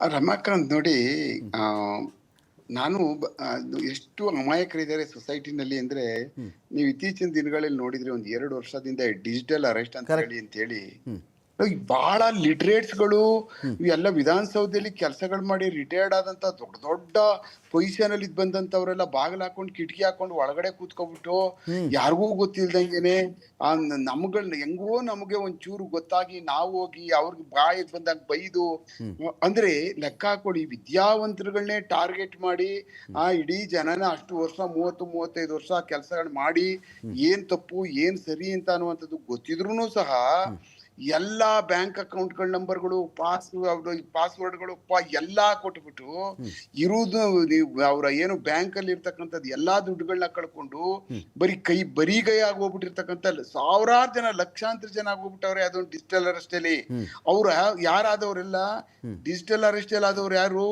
ಯಾರು ಸಹ ಇಲ್ಲಿಟ್ರೇಟ್ ಆಗ್ಲಿಲ್ಲ. ಎಲ್ಲಾ ಲಿಟ್ರೇಟ್ ಗಳ 3 ಕೋಟಿ 4 ಕೋಟಿ ಕಳ್ಕೊಂಡ್ರನ್ನ ಕೇಳಿದೀನಿ ಸರ್. 3 ಕೋಟಿ 4 ಕೋಟಿ ಲಿಟ್ರೇಟ್ಗಳೇನು ಅಂದ್ರೆ ಭಾಷೆ ಬರಲ್ಲ ಅವ್ರಿಗೆ. ಇವ್ನು ಯಾರೋ ಏನೋ ಭಾಷೆ ಮಾತಾಡ್ತಾನೆ ಊದ್ಬಿಟ್ಟು ಆಫ್ ಮಾಡ್ಕೊಬಿಡ್ತಾರೆ. ಈ ಭಾಷೆ ಬರೋ ಕಾರಣಕ್ಕೋಸ್ಕರ ಇಂಗ್ಲಿಷು ಹಿಂದಿ ಯಾರಿಗ್ ಬರ್ತದೋ ಲಿಟ್ರೇಟ್ ಅನ್ನಿಸ್ಕೊಂಡವ್ರು ಸಿಕ್ಕಾಬಟ್ಟೆ ಕಳ್ಕೊಬಿಟ್ಟು ಬರ್ಬಾರ್ದಾಗ ಹೋಗ್ಬಿಟ್ಟವ್ರೆ. ಎಷ್ಟು ಜನಕ್ಕೆ ಬಂತು ವಾಪಸ್ಸು ದುಡ್ಡು? ಖಂಡಿತವಾಗ್ಲೂ ಬರಲ್ಲ. ಒಂದು ಸಾರಿ ನೀವು ಸೈಬರ್ ಕ್ರೈಮ್ ಒಳಗಡೆ ನೀವು ದುಡ್ಡು ಹಾಕಿ ಕಳ್ಕೊಳ್ತು ಅಂತ ಅಂದ್ರೆ ನಿಮ್ಗೆ 99.99 ದುಡ್ಡು ಉಸಲಾತಿ ಮಾಡೋಕ್ ಆಗುದಿಲ್ಲ. ಬಹಳ ಕಷ್ಟ ಇದೆ. ದೇಶದ ಮೂಲೆ ಪ್ರಪಂಚದ ಮೂಲೆ ಕೂತ್ಕೊಂಡು ಮೋಸ ಮಾಡ್ತಾ ಇರ್ತಕ್ಕಂಥವ್ರು ಆದ್ರಿಂದ ಇಂಥ ಒಂದು ಆನ್ಲೈನ್ ಗೇಮಿಂಗ್, ಆನ್ಲೈನ್ ಮೋಸ ಮಾಡ್ತಕ್ಕಂಥ ಈ ಅಪ್ಲಿಕೇಶನ್ಗಳು ಮತ್ತೆ ಈ ತರ ನಮ್ಮನ್ನ ಕೆಡ್ತಕ್ಕಂಥ ಹಲವಾರು ಫೋಟೋಟಿಗಳು ಇದ್ರೊಳಗಡೆ ಬರುವುದ್ರಿಂದ ನಿಮ್ಮ ಕೈಯಲ್ಲಿ ಇರ್ತಕ್ಕಂಥ ಮೊಬೈಲ್ ನ ನೀವುಗಳು ಅತ್ಯಂತ ಎಚ್ಚರಿಕೆಯಿಂದ ಬಳಸದೆ, ಯಾರಿಗಾದ್ರೂ ಒಪಿನಿಯನ್ಗಳು ತಗೊಳ್ದೆ ಈ ತರ ಒಂದು ಬರ್ತಾ ಇದೆ, ಏನಿಲ್ಲ ಏನೋ ಒಂದು ಹೊಡೆದಿದೆ ನಿಮ್ಗೆ, ಇಂಥದ್ದೊಂದು ದೊಡ್ಡ ಲಿಂಕ್ ಪ್ರೆಸ್ ಮಾಡಿದ್ರೆ ಸಾಕು ಕಮಿಷನ್ ಕಟ್ಟಬೇಕು ಅಲ್ಲ, ಬಾಂಬೆಗೆ ಹೋಗ್ಬಿಟ್ಟು ಕಟ್ಬಿಟ್ಟು ಬಂದಿದ್ದಾರೆ 47 ಲಕ್ಷ. ಮೊದ್ಲೇ ನಮ್ಮೊಬ್ಬನು ಯಾರೋ ಒಬ್ಬ ಜಯನಗರದವನು ನಿಮ್ಗೆ 95 ಕೋಟಿ ಹೊಡೆದ್ಬಿಟ್ಟಿದೆ, ಅದಕ್ಕೆಲ್ಲ ಸೇರಿ ನಿಮ್ದೆಲ್ಲ ರಿಲೀಸ್ ಆಗ್ಬೇಕು ದುಡ್ಡು ಅಂತಂದ್ರೆ ನಿಮ್ಗೆ ಇಷ್ಟು ಲಕ್ಷನ ಅದಕ್ಕೆ ಬಂದು ಬ್ಯಾಂಕ್ ನೀವು ಕಟ್ಟಿದ ತಕ್ಷಣ ರಿಲೀಸ್ ಆಗೋಗ್ಬಿಡುತ್ತೆ. ಹೋಗಿ ಕಟ್ಬಿಟ್ಟು ಬಂದಿದ್ದಾನೆ. ಗ್ರಾಚಾರ ಹೊಡೆದಿರೋದು ಲಾಟ್ರಿ ಅಂತ ಅನ್ಕೊಂಡ್ಬಿಟ್ಟಿದ್ದ ಅವನು. ರಿಟೈರ್ಡ್ ದುಡ್ಡನ್ನ ತಗೊಂಡೋಗ್ಬಿಟ್ಟು ಕಟ್ಬಿಟ್ಟು ಬಂದು ಏನು ಮಾಡೋದು ಹೇಳಿ? ಇವ್ರು ಯಾವಾಗ ಬುದ್ಧಿ ಕಲಿತಾರೆ ಜನ? ಮೊಬೈಲ್ ಅಲ್ಲಿ ಏನೋ ಬರ್ತದೆ, ಯಾವನೋ ಏನ್ ಅಲ್ಲ, ಯಾರು ಅಂತ ಗೊತ್ತಿಲ್ಲ, ಅವ್ನು ಎಲ್ಲಿಯವನು ಅಂತ ಗೊತ್ತಿಲ್ಲ, ಎಲ್ಲಿಂದ ಬರ್ತಾ ಇದೆ ಅಂತ ಗೊತ್ತಿಲ್ಲ. ಸುಮ್ನೆ ಯಾವನಾದ್ರೂ ರಮಾಕಾಂತ್ 1 ರೂಪಾಯಿನ 1 ನಯಾ ಪೈಸನ ಜಗತ್ತಲ್ಲಿ ಯಾರಾದ್ರೂ ಕೊಡ್ತಾರ? ಆ ಪಾಲಿಸಿನ ಈ ಮುಣೆ ಮಕ್ಕಳು ತಿಳ್ಕೊಬೇಕಾ ಬೇಡವಾ ಹೇಳಿ? ಮತ್ತೆ ಯಾರಾದ್ರೂ ಪುಕ್ಸಟ್ಟೆ ಹೋಗ್ತಾ ಇರ್ಬೇಕಾದಾಗ ನಿಮ್ಗೆ 500 ರೂಪಾಯಿ ತಗೊಳ್ಳಿ ಸರ್ ಅಂತ ಕೊಡ್ತಾರಾ? ಎಲ್ಲಿ ಕೊಡ್ತಾರೆ ಹೇಳಿ? ಹೆಂಗ್ ಕೊಡ್ತಾರೆ ಹೇಳಿ? ಯಾಕೆ ಕೊಡ್ತಾರೆ ಹೇಳಿ? ಇಂಥದ್ದು ಇದ್ದಾಗ ನಿಮಗೆ 50 ಕೋಟಿ ಹೊಡೆದ್ಬಿಟ್ಟಿದೆ, ಬನ್ನಿ ನೀವು ಇಷ್ಟೊಂದು ಕಮಿಷನ್ ಬಂದ್ಬಿಟ್ಟು ತಗೊಬಿಡಿ ನೀವು ಅಂತ ಹೇಳ್ಬಿಟ್ಟು ಅಂತ ಅವನನ್ನ ಕೆಡಗಿದರೆ ಇಲ್ಲಿಂದ 45 ಲಕ್ಷನ ತಗೊಂಡೋಗ್ಬಿಟ್ಟು ICICI ಬ್ಯಾಂಕ್ ಹೋಗ್ಬಿಟ್ಟು ಬಾಂಬೆನಲ್ಲಿ ತುಂಬಿಟ್ಟು ಬರ್ತಾನೆ ಅಂದ್ರೆ ಇವನಿಗೆ ಯಾವ ಕಾನೂನು, ಯಾವ ಬುದ್ಧಿ ಹೇಳುದು, ಎಲ್ಲಿ ಕೂರ್ಸ್ಕೊಂಡು ಹೇಳುದು ಹೇಳಿ? ಜಗಳ ಹಳ್ಳಿ ಕಟ್ಟೆ ಮೇಲೆ ಕೂರ್ಸ್ಕೊಂಡು ಬುದ್ಧಿ ಹೇಳಕ್ ಆಯ್ತದೆ ಅವ್ರಿಗೆ? ಎಷ್ಟು ಅಧ್ವಾನದ ಪರಿಸ್ಥಿತಿಗೆ ಹೋಗ್ಬಿಟ್ಟವ್ರೆ ಇವರು ಅಂದ್ರೆ ದುರಾಸೆ. ಇದೆಲ್ಲ ದುಃಖಕ್ಕೆ ಕಾರಣ. ಇವ್ರಗಳ ಹತ್ರ ಮೊಬೈಲ್ ಇದೆ ಅಂತಂದ್ರೆ ಅದರಲ್ಲಿ ಎಲ್ಲಾ ಬರ್ತಕ್ಕಂಥದ್ದು ಹೇಳ್ತಕ್ಕಂಥದ್ದು ಎಲ್ಲಾ ಸತ್ಯ ಅನ್ಕೊಬಿಟ್ಟವ್ರೆ. ಅದ್ರ ಒಳಗಡೆ ಭಯಂಕರವಾದಂತಹ ಇಂಥ ನೆಟ್ವರ್ಕ್ ಮಾಡ್ಕೊಂಡು ಹಲವಾರು ಜನ 420ಗಳು ನಮ್ಮನ್ನ ಬಗದು ತಿನ್ನು ಕಾಯ್ಕೊಂಡು ಕೂತ್ಕೊಂಡಿದ್ದಾರೆ ಅಂತ ಅನ್ನೋದು ಕಿಂಚಿತ್ತಾದ್ರೂ ತಿಳ್ಕೊಬೇಕಲ್ವಾ? Correct sir, correct correct. ಇಂಥದ್ರ ಬಗ್ಗೆ ಸಾಮಾಜಿಕವಾಗಿ ಏನೇನ್ ನಡೀತದಪ್ಪ, ಯಾರಾದ್ರೂ ಏನು ಈಗ 4 ಜನ ಫ್ರೆಂಡ್ಸ್ ಇರ್ತಾರೆ, ಅವ್ರು ಏನ್ ಮಾತಾಡ್ತಾರೆ ಹೋಗ್ಲಿ, ವಾಕಿಂಗ್ ಹೋದಾಗ ಇಂಥದ್ದೆಲ್ಲ ಇದೆ, ಸಮಸ್ಯೆ ಇದೆ, ಇಂಥ ಡಿಜಿಟಲ್ ಅರೆಸ್ಟ್ ಅಂತ ಒಂದು ಬಂದಿದೆ ಅಪ್ಪ, ಈ ತರ ಮಾಡ್ಬಿಡ್ತಾರೆ, ಎದುರ್ಕೊಳಕ್ ಹೋಗ್ಬೇಡ್ರೋ ಅಂತ ತಕ್ಷಣನೇ ಪೊಲೀಸವ್ರು ತಿಳಿಸಿಲ್ಲ, ಗೊತ್ತಿರೋ ಪೊಲೀಸವ್ರು ಕೇಳಿ ಏನಾದ್ರು ಹಂಗೆಲ್ಲ ಏನಾರು ಮಾತಾಡಕ್ ಹೋದಾಗ ತಗಲಾಕಬಿಟ್ಟು ನೀವು ಮನೆ ಒಳಗಡೆ ಇದ್ಬಿಟ್ಟು ಎಲ್ಲ ಬ್ಯಾಂಕ್ಗಳು ತೆಗೆದ್ಬಿಟ್ಟು ದುಡ್ಡನ್ನ ಟ್ರಾನ್ಸ್ಫರ್ ಮಾಡ್ಬಿಟ್ಟಿರೋದು ಮಾತಾಡ್ಕೋಬೇಕಾ ಬೇಡವಾ ಇದ್ದ? Correct correct. ಅವ್ರು ಅದನ್ನ ಮಾತಾಡಲ್ರು. ಮಾತಾಡೋದೇ ವಿಧಾನಸೌಧದಲ್ಲಿ ಎಷ್ಟು ಕಲ್ ಕಿತ್ರೋ, ಯಾರು ಕಲ್ ಕಿತ್ರೋ, ಏನ್ ಕಿತ್ರೋ, ಅದರಿಂದ ₹1 ಪ್ರಯೋಗ ಆಗಲ್ಲ. ಯಾರು ಹೇಳಿದ್ರು, ಯಾರು ಬರ್ತಾನೆ, ಯಾರ ಏನು ಬಿಟ್ಟಿ ಭಾಗ್ಯ ಅಂದ್ರೆ ಬರೀ ಇಂಥ ಮಾತು, ಇವ್ರ ಜೋಬಿಗೆ ಕಥಾವಣೆ ಆಗ್ತಾ ಇರುವಂತದ್ ಬಗ್ಗೆ ಮಾತಾಡಲ್ಲ ಅವರು. ಮೋಸದ ಜಾಲಗಳನ್ನ ಮಾತಾಡಲ್ಲ, ಮೋಸದ ನೆಟ್ವರ್ಕ್ಗಳ ಬಗ್ಗೆ ಮಾತಾಡಲ್ಲ, ಎಷ್ಟು ಎಚ್ಚರಿಕೆಯಿಂದ ಇರ್ಬೇಕು ಅಂತ ಅನ್ನೋದು ಮಾತಾಡಲ್ಲ, ಬೇರೆ ಎಲ್ಲಾ ಮಾತಾಡ್ಬಿಟ್ಟು ಅವರೇ ಹಳ್ಳಕ್ ಬಿದ್ದು ಹಾಳಾಗೋಗ್ಬಿಡ್ತಾರೆ. ರಮಾಕಾಂತ್, ಬಹಳ ಹೊಟ್ಟೆ ಹೊರಿತಿದೆ ನೋಡಿದ್ರೆ ಅವ್ರ ಪರಿಸ್ಥಿತಿಗಳನ್ನ, ವಿದ್ಯಾವಂತರುಗಳ ಪರಿಸ್ಥಿತಿ. Fine sir. ಇದೀಗ ಶುಭಮಂಗಳ ಮೇಡಮ್ ಜಾಯ್ನ್ ಆಗಿದ್ದಾರೆ, ಸೈಬರ್ ಎಕ್ಸ್ಪರ್ಟ್ ಇದ್ದಾರೆ. ಶುಭಮಂಗಳ ಮೇಡಮ್, ಸ್ವಾಗತ ನಿಮಗೆ ಒಂದು ಡಿಬೇಟ್ಗೆ. ನಮಸ್ತೆ. ನಮಸ್ತೆ ಮೇಡಮ್, ನಿಮ್ಮನ್ನು ಮಾತಾಡಿಸ್ತೀನಿ ಮೇಡಮ್. ಶುಭಮಂಗಳ ಮೇಡಮ್, ಈಗ ಸರ್ಕಾರ ಏನು ಮಾಡ್ತಾ ಇದೆ, ಹೊಸ ಕಾನೂನು ಹೊಸ ಅಧ್ಯಾಯದ ಲೆಕ್ಕಾಚಾರದಲ್ಲಿ ಸರ್ಕಾರ ಮಾತಾಡ್ತಾ ಇದೆ. ಸೈಬರ್ ಕ್ರೈಮ್ ಇದ್ರ ಮೇಲೆ ನಿಗಾ ವಹಿಸುತ್ತೆ. ಆನ್ಲೈನ್ ಸರ್ಚ್ ಎಂಜಿನ್ಗಳು ಬೆಟ್ಟಿಂಗ್ ದಂಧೆಯನ್ನು ಬೆಂಬಲಿಸುವಂತಿಲ್ಲ. ಪೇಮೆಂಟ್ ಗೇಟ್ವೇಗಳು ನೋಂದಾಯಿತವಲ್ಲದ ಸಂಸ್ಥೆ ಆಗಿದ್ದರೆ ಬ್ಲಾಕ್ ಮಾಡಲಾಗುವುದು. ಹಣಕಾಸು ವಹಿವಾಟುಗಳನ್ನು ನಿಷೇಧಿಸುವ ಪೂರ್ಣ ಅಧಿಕಾರ ಪ್ರಾಧಿಕಾರಕ್ಕಿದೆ. ಜಿಯೋ ಫೆನ್ಸಿಂಗ್, IP ಬ್ಲಾಕಿಂಗ್ ತಂತ್ರಜ್ಞಾನ ಬಳಕೆ ಕಡ್ಡಾಯಗೊಳಿಸಲಾಗಿದೆ. ಸಂಸ್ಥೆಗಳ ವಹಿವಾಟು ಬಳಕೆಯಾದ ಸಮಯದ ತ್ರೈಮಾಸಿಕ ವರದಿ ಕೊಡಬೇಕು. ಆರೋಪಿಗಳ ತ್ವರಿತ ವಿಚಾರಣೆಗೆ ಫಾಸ್ಟ್ ಟ್ರ್ಯಾಕ್ ಕೋರ್ಟ್ಗಳ ನಿರ್ಮಾಣ. ಅಗತ್ಯ ಸಂದರ್ಭ ಬಿಟ್ಟುಬಿಟ್ಟು ಉಳಿದ ವೇಳೆ ವಿಜಿಲ್ ಬ್ಲೋವರ್ಗಳ ಗುರುತು ಮತ್ತು ಗೌಪ್ಯವಾಗಿ ಇಡುವಿಕೆ. ಅನಧಿಕೃತ ಬೆಟ್ಟಿಂಗ್ ದಂಧೆಯ ಮಾಹಿತಿ ನೀಡಿದವರಿಗೆ ಸರ್ಕಾರಿ ಬಹುಮಾನ. ಇಷ್ಟು ಕ್ರಮಗಳಿಂದ ಸರ್ಕಾರ ಏನು ಮಾಡುತ್ತೆ ಮೇಡಮ್, ಒಂದು ಕಾನೂನು ಅಂತ ಬಂದಾಗ ಅದ್ರದ್ದು ನಾನು 100% ಆ್ಯಕ್ಯುರಸಿ ಇರುತ್ತೆ ಅಂತ ನಾನು ಹೇಳಲಾರೆ. ಸರ್ಕಾರ ಅಟ್ಲೀಸ್ಟು ನಾನು ಒಂದು ಹೆಜ್ಜೆ ಇಡ್ತಾ ಇದ್ದಿಂದ ಇಡಬಹುದು ಮೇಡಮ್. ಅದನ್ನು ಮೀರಿ ಇವತ್ತಿಗೆ ಸೈಬರ್ ಲೋಕ ಹೋಗ್ಬಿಟ್ಟಿದೆಯಾ ಇಲ್ಲಿ, ಅಥವಾ ಇಲ್ಲಿ ಹೇಳಿರುವಷ್ಟು ವಿಚಾರಗಳು ಸಾಕಾಗುತ್ತೆ ಮೇಡಮ್ ನಾವು ಈ ಜೂಜು ತಡೆಗಟ್ಟಲಿಕ್ಕೆ ಅಂತ? ಪ್ರಯತ್ನ ಚೆನ್ನಾಗಿ ಅನ್ನಿಸ್ತಾ ಇದೆ. ಯಾಕೆಂತಂದ್ರೆ ಎಲ್ಲೋ ಒಂದ್ ಕಡೆ ಶುರು ಮಾಡ್ಬೇಕಾಗಿತ್ತು, ಆದ್ರೆ ಇದು ಬಹಳ ಲೇಟ್ ಆಗಿದೆ ಅಂತ ನನಗೆ ಅನ್ನಿಸ್ತಾ ಇದೆ. ಯಾಕೆಂದ್ರೆ ಸೈಬರ್ ಲೋಕ ಅಂತ ನಾವು ಈಗಾಗಲೇ ಈ ಪ್ರಪಂಚದಲ್ಲಿ ನಮ್ಮನ್ನ ನಾವು ತೊಡಗಿಸ್ಕೊಂಡ್ ಬಿಟ್ಟಿದೀವಿ. ಡಿಜಿಟಲ್ ಇಂಡಿಯಾ ಅನ್ನೋದು ಬಂದ ಮೇಲೆ ಬಹುಶಃ ಸಾಕಷ್ಟು ಜನಕ್ಕೆ ₹10 ನೋಟ್ ಆಗ್ಲಿ, ₹100 ನೋಟ್ ಆಗ್ಲಿ, ಯಾವ ಕಲರ್ ಇದೆ ಅನ್ನೋದು ಮರ್ತೋಗಿದೆ. ಬಿಕಾಸ್ ಕರೆನ್ಸಿ ಅನ್ನೋದನ್ನ ನಾವು ಮುಟ್ತಾನೆ ಇಲ್ಲ, ಕಂಪ್ಲೀಟ್ ಆಗಿ ಡಿಜಿಟಲ್ ಆಗಿ ಡಿಪೆಂಡ್ ಆಗ್ತಾ ಇದೀವಿ. ಈ ತರ ಇರ್ಬೇಕಾದ್ರೆ ನಮ್ಮ ಈ ಸೈಬರ್ ಪ್ರಪಂಚದಲ್ಲಿ ಆನ್ಲೈನ್ ಬೆಟ್ಟಿಂಗು ಕೂಡ ಬಂದಿರುವಾಗ, ಆನ್ಲೈನ್ ಬೆಟ್ಟಿಂಗ್ ಅಲ್ಲಿ ಯಾರು ಈಗ ಕ್ಯಾಶ್ ತಗೊಳ್ಳೋದಕ್ಕಿಂತ ಹೆಚ್ಚಾಗಿ ಆನ್ಲೈನ್ ನ ಎನ್ಕರೇಜ್ ಮಾಡ್ತಾ ಇದ್ದಾರೆ. ಯಾಕೆಂದ್ರೆ ಎಲ್ಲಿ ಕೂತಿದ್ದವರು ಕೂಡ ಆನ್ಲೈನ್ ಮೂಲಕ ತಮ್ಮ ದುಡ್ಡು ಟ್ರಾನ್ಸ್ಫರ್ ಮಾಡಬಹುದು. ₹10, 10 ಲಕ್ಷ, 10,000 ಎಷ್ಟು ಬೇಕಾದ್ರೂ. ಹೀಗಿರುವಾಗ ಆನ್ಲೈನ್ ಬೆಟ್ಟಿಂಗ್ ಅನ್ನೋದು ಲೀಗಲ್ಲ ಇಲ್ಲಿಗಲ್ಲ ಅಂತ ಕೇಳಿದಾಗ ಖಂಡಿತವಾಗ್ಲೂ ಇಲ್ಲಿಗಲ್. ಅದು ಬೆಟ್ಟಿಂಗ್ ಅಲ್ಲಿ ದುಡ್ಡು ಹಾಕೋಂಗಿಲ್ಲ, ಅದು ನಮ್ಗೆಲ್ಲರಿಗೂ ಗೊತ್ತಿರುವಂತ ಒಂದು ಪರಿಚಯದ ವಿಷಯ ಆಗಿದೆ. ಆದ್ರೂ ಈ ಆನ್ಲೈನ್ ಬೆಟ್ಟಿಂಗ್ ಅನ್ನೋದು ಸಾಕಷ್ಟು ನಡೀತಾನೆ ಇದೆ. ಈ ನಡೀತಾ ಇರುವಂತಹ ದಂಧೆ, ಆನ್ಲೈನ್ ಬೆಟ್ಟಿಂಗ್ ದಂಧೆ ಏನಿದೆ, ಅದನ್ನ ಕಂಟ್ರೋಲ್ ಮಾಡೋದು ಹೇಗೆ ಅನ್ನೋದಕ್ಕೆ ಒಂದಷ್ಟು ಟೈಮ್ ಲೈನ್, ಅದ್ರ ಜೊತೆಗೆ ರೆಗ್ಯುಲೇಷನ್ಸ್ ನ ಈಗ ಭಾರತ ಸರ್ಕಾರ ಹಾಕೊಂಡಿದೆ. ಆದ್ರೆ ಇದಕ್ಕಿಂತ ಮುಂಚೆ ನಾವು ಅರ್ಥ ಮಾಡ್ಕೋಬೇಕಾಗಿರೋದು ಆನ್ಲೈನ್ ಬೆಟ್ಟಿಂಗ್ ಏನೇನ್ ಆಗ್ತಾ ಇದೆ ಅಂತ.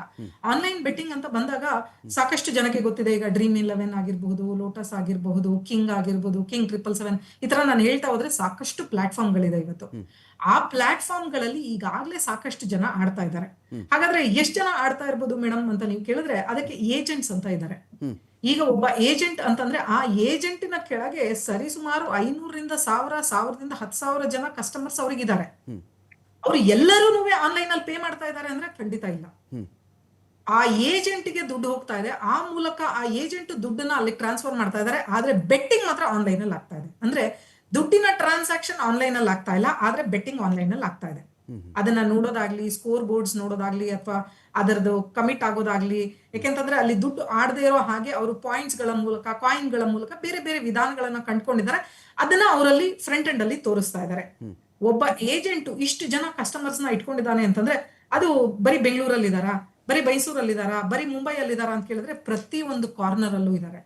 ಎಷ್ಟು ಜನ ಬೆಟ್ಟಿಂಗ್ ಆಡ್ತಾ ಇದ್ದಾರೆ ಮೇಡಮ್ ಅಂದ್ರೆ ಬಹುಶಃ ಭಾರತದಲ್ಲಿ ಈಗಾಗಲೇ 50%ಗಿನ ಜಾಸ್ತಿ ಜನ ಆನ್ಲೈನ್ ಬೆಟ್ಟಿಂಗ್ ಅಲ್ಲಿ ತಮ್ಮನ್ನ ತಾವು ತೊಡಗಿಸ್ಕೊಂಡಿದ್ದಾರೆ. ಬರೀ ಗಂಡಸರ ಬರೀ ಹೆಂಗಸರ ಅಂತ ಕೇಳಿದ್ರೆ ಇಬ್ರು ಇದ್ದಾರೆ. ಯಾಕೆಂತಂದ್ರೆ ಇವಾಗ ಆನ್ಲೈನ್ ಬೆಟ್ಟಿಂಗ್ ಅಂತಂದ್ರೆ ಮೊದ್ಲು ಏನಂತ ಇದ್ವಿ, ಓಕೆ ಇಂಡಿಯಾ ಗೆಲ್ಲತ್ತಾ ಪಾಕಿಸ್ತಾನ ಗೆಲ್ಲತ್ತಾ ಅಂತ ಬೆಟ್ಟಿಂಗ್ ಇರ್ತಿತ್ತು. ಈಗ ಹಾಗಲ್ಲ. ಪ್ರತಿ ಒಂದು ಬಾಲು ಏನು ಒಬ್ಬ ಬೌಲರ್ ಇಂದ ಅದು ರಿಲೀಸ್ ಆಗಿ ಆ ಬ್ಯಾಟ್ ತನಕ ಮುಟ್ಟೋತೋ ಅಷ್ಟೊತ್ತಿಗೆ ಕೋಟ್ಯಾಂತರ ರೂಪಾಯಿ ಬೆಟ್ಟಿಂಗ್ ಮಾಡಿರುತ್ತೆ ಅದು. ಅಂದ್ರೆ ಸಿಂಗಲ್ ಬಾಲ್ ನಾನು ಮಾತಾಡ್ತಾ ಇರೋದು. ಒಂದು ಸಿಂಗಲ್ ಬಾಲ್ ಮೇಲೆ 100 ಕೋಟಿ ಬೆಟ್ಟಿಂಗ್ ಆಗ್ತಾ ಇದೆ ಅಂದ್ರೆ ಇಡೀ ಮ್ಯಾಚ್ ಮುಗಿಯೋಷ್ಟೊತ್ತಿಗೆ ಎಷ್ಟು ಕೋಟಿ ಬೆಟ್ಟಿಂಗ್ ಆಗ್ಬೋದು.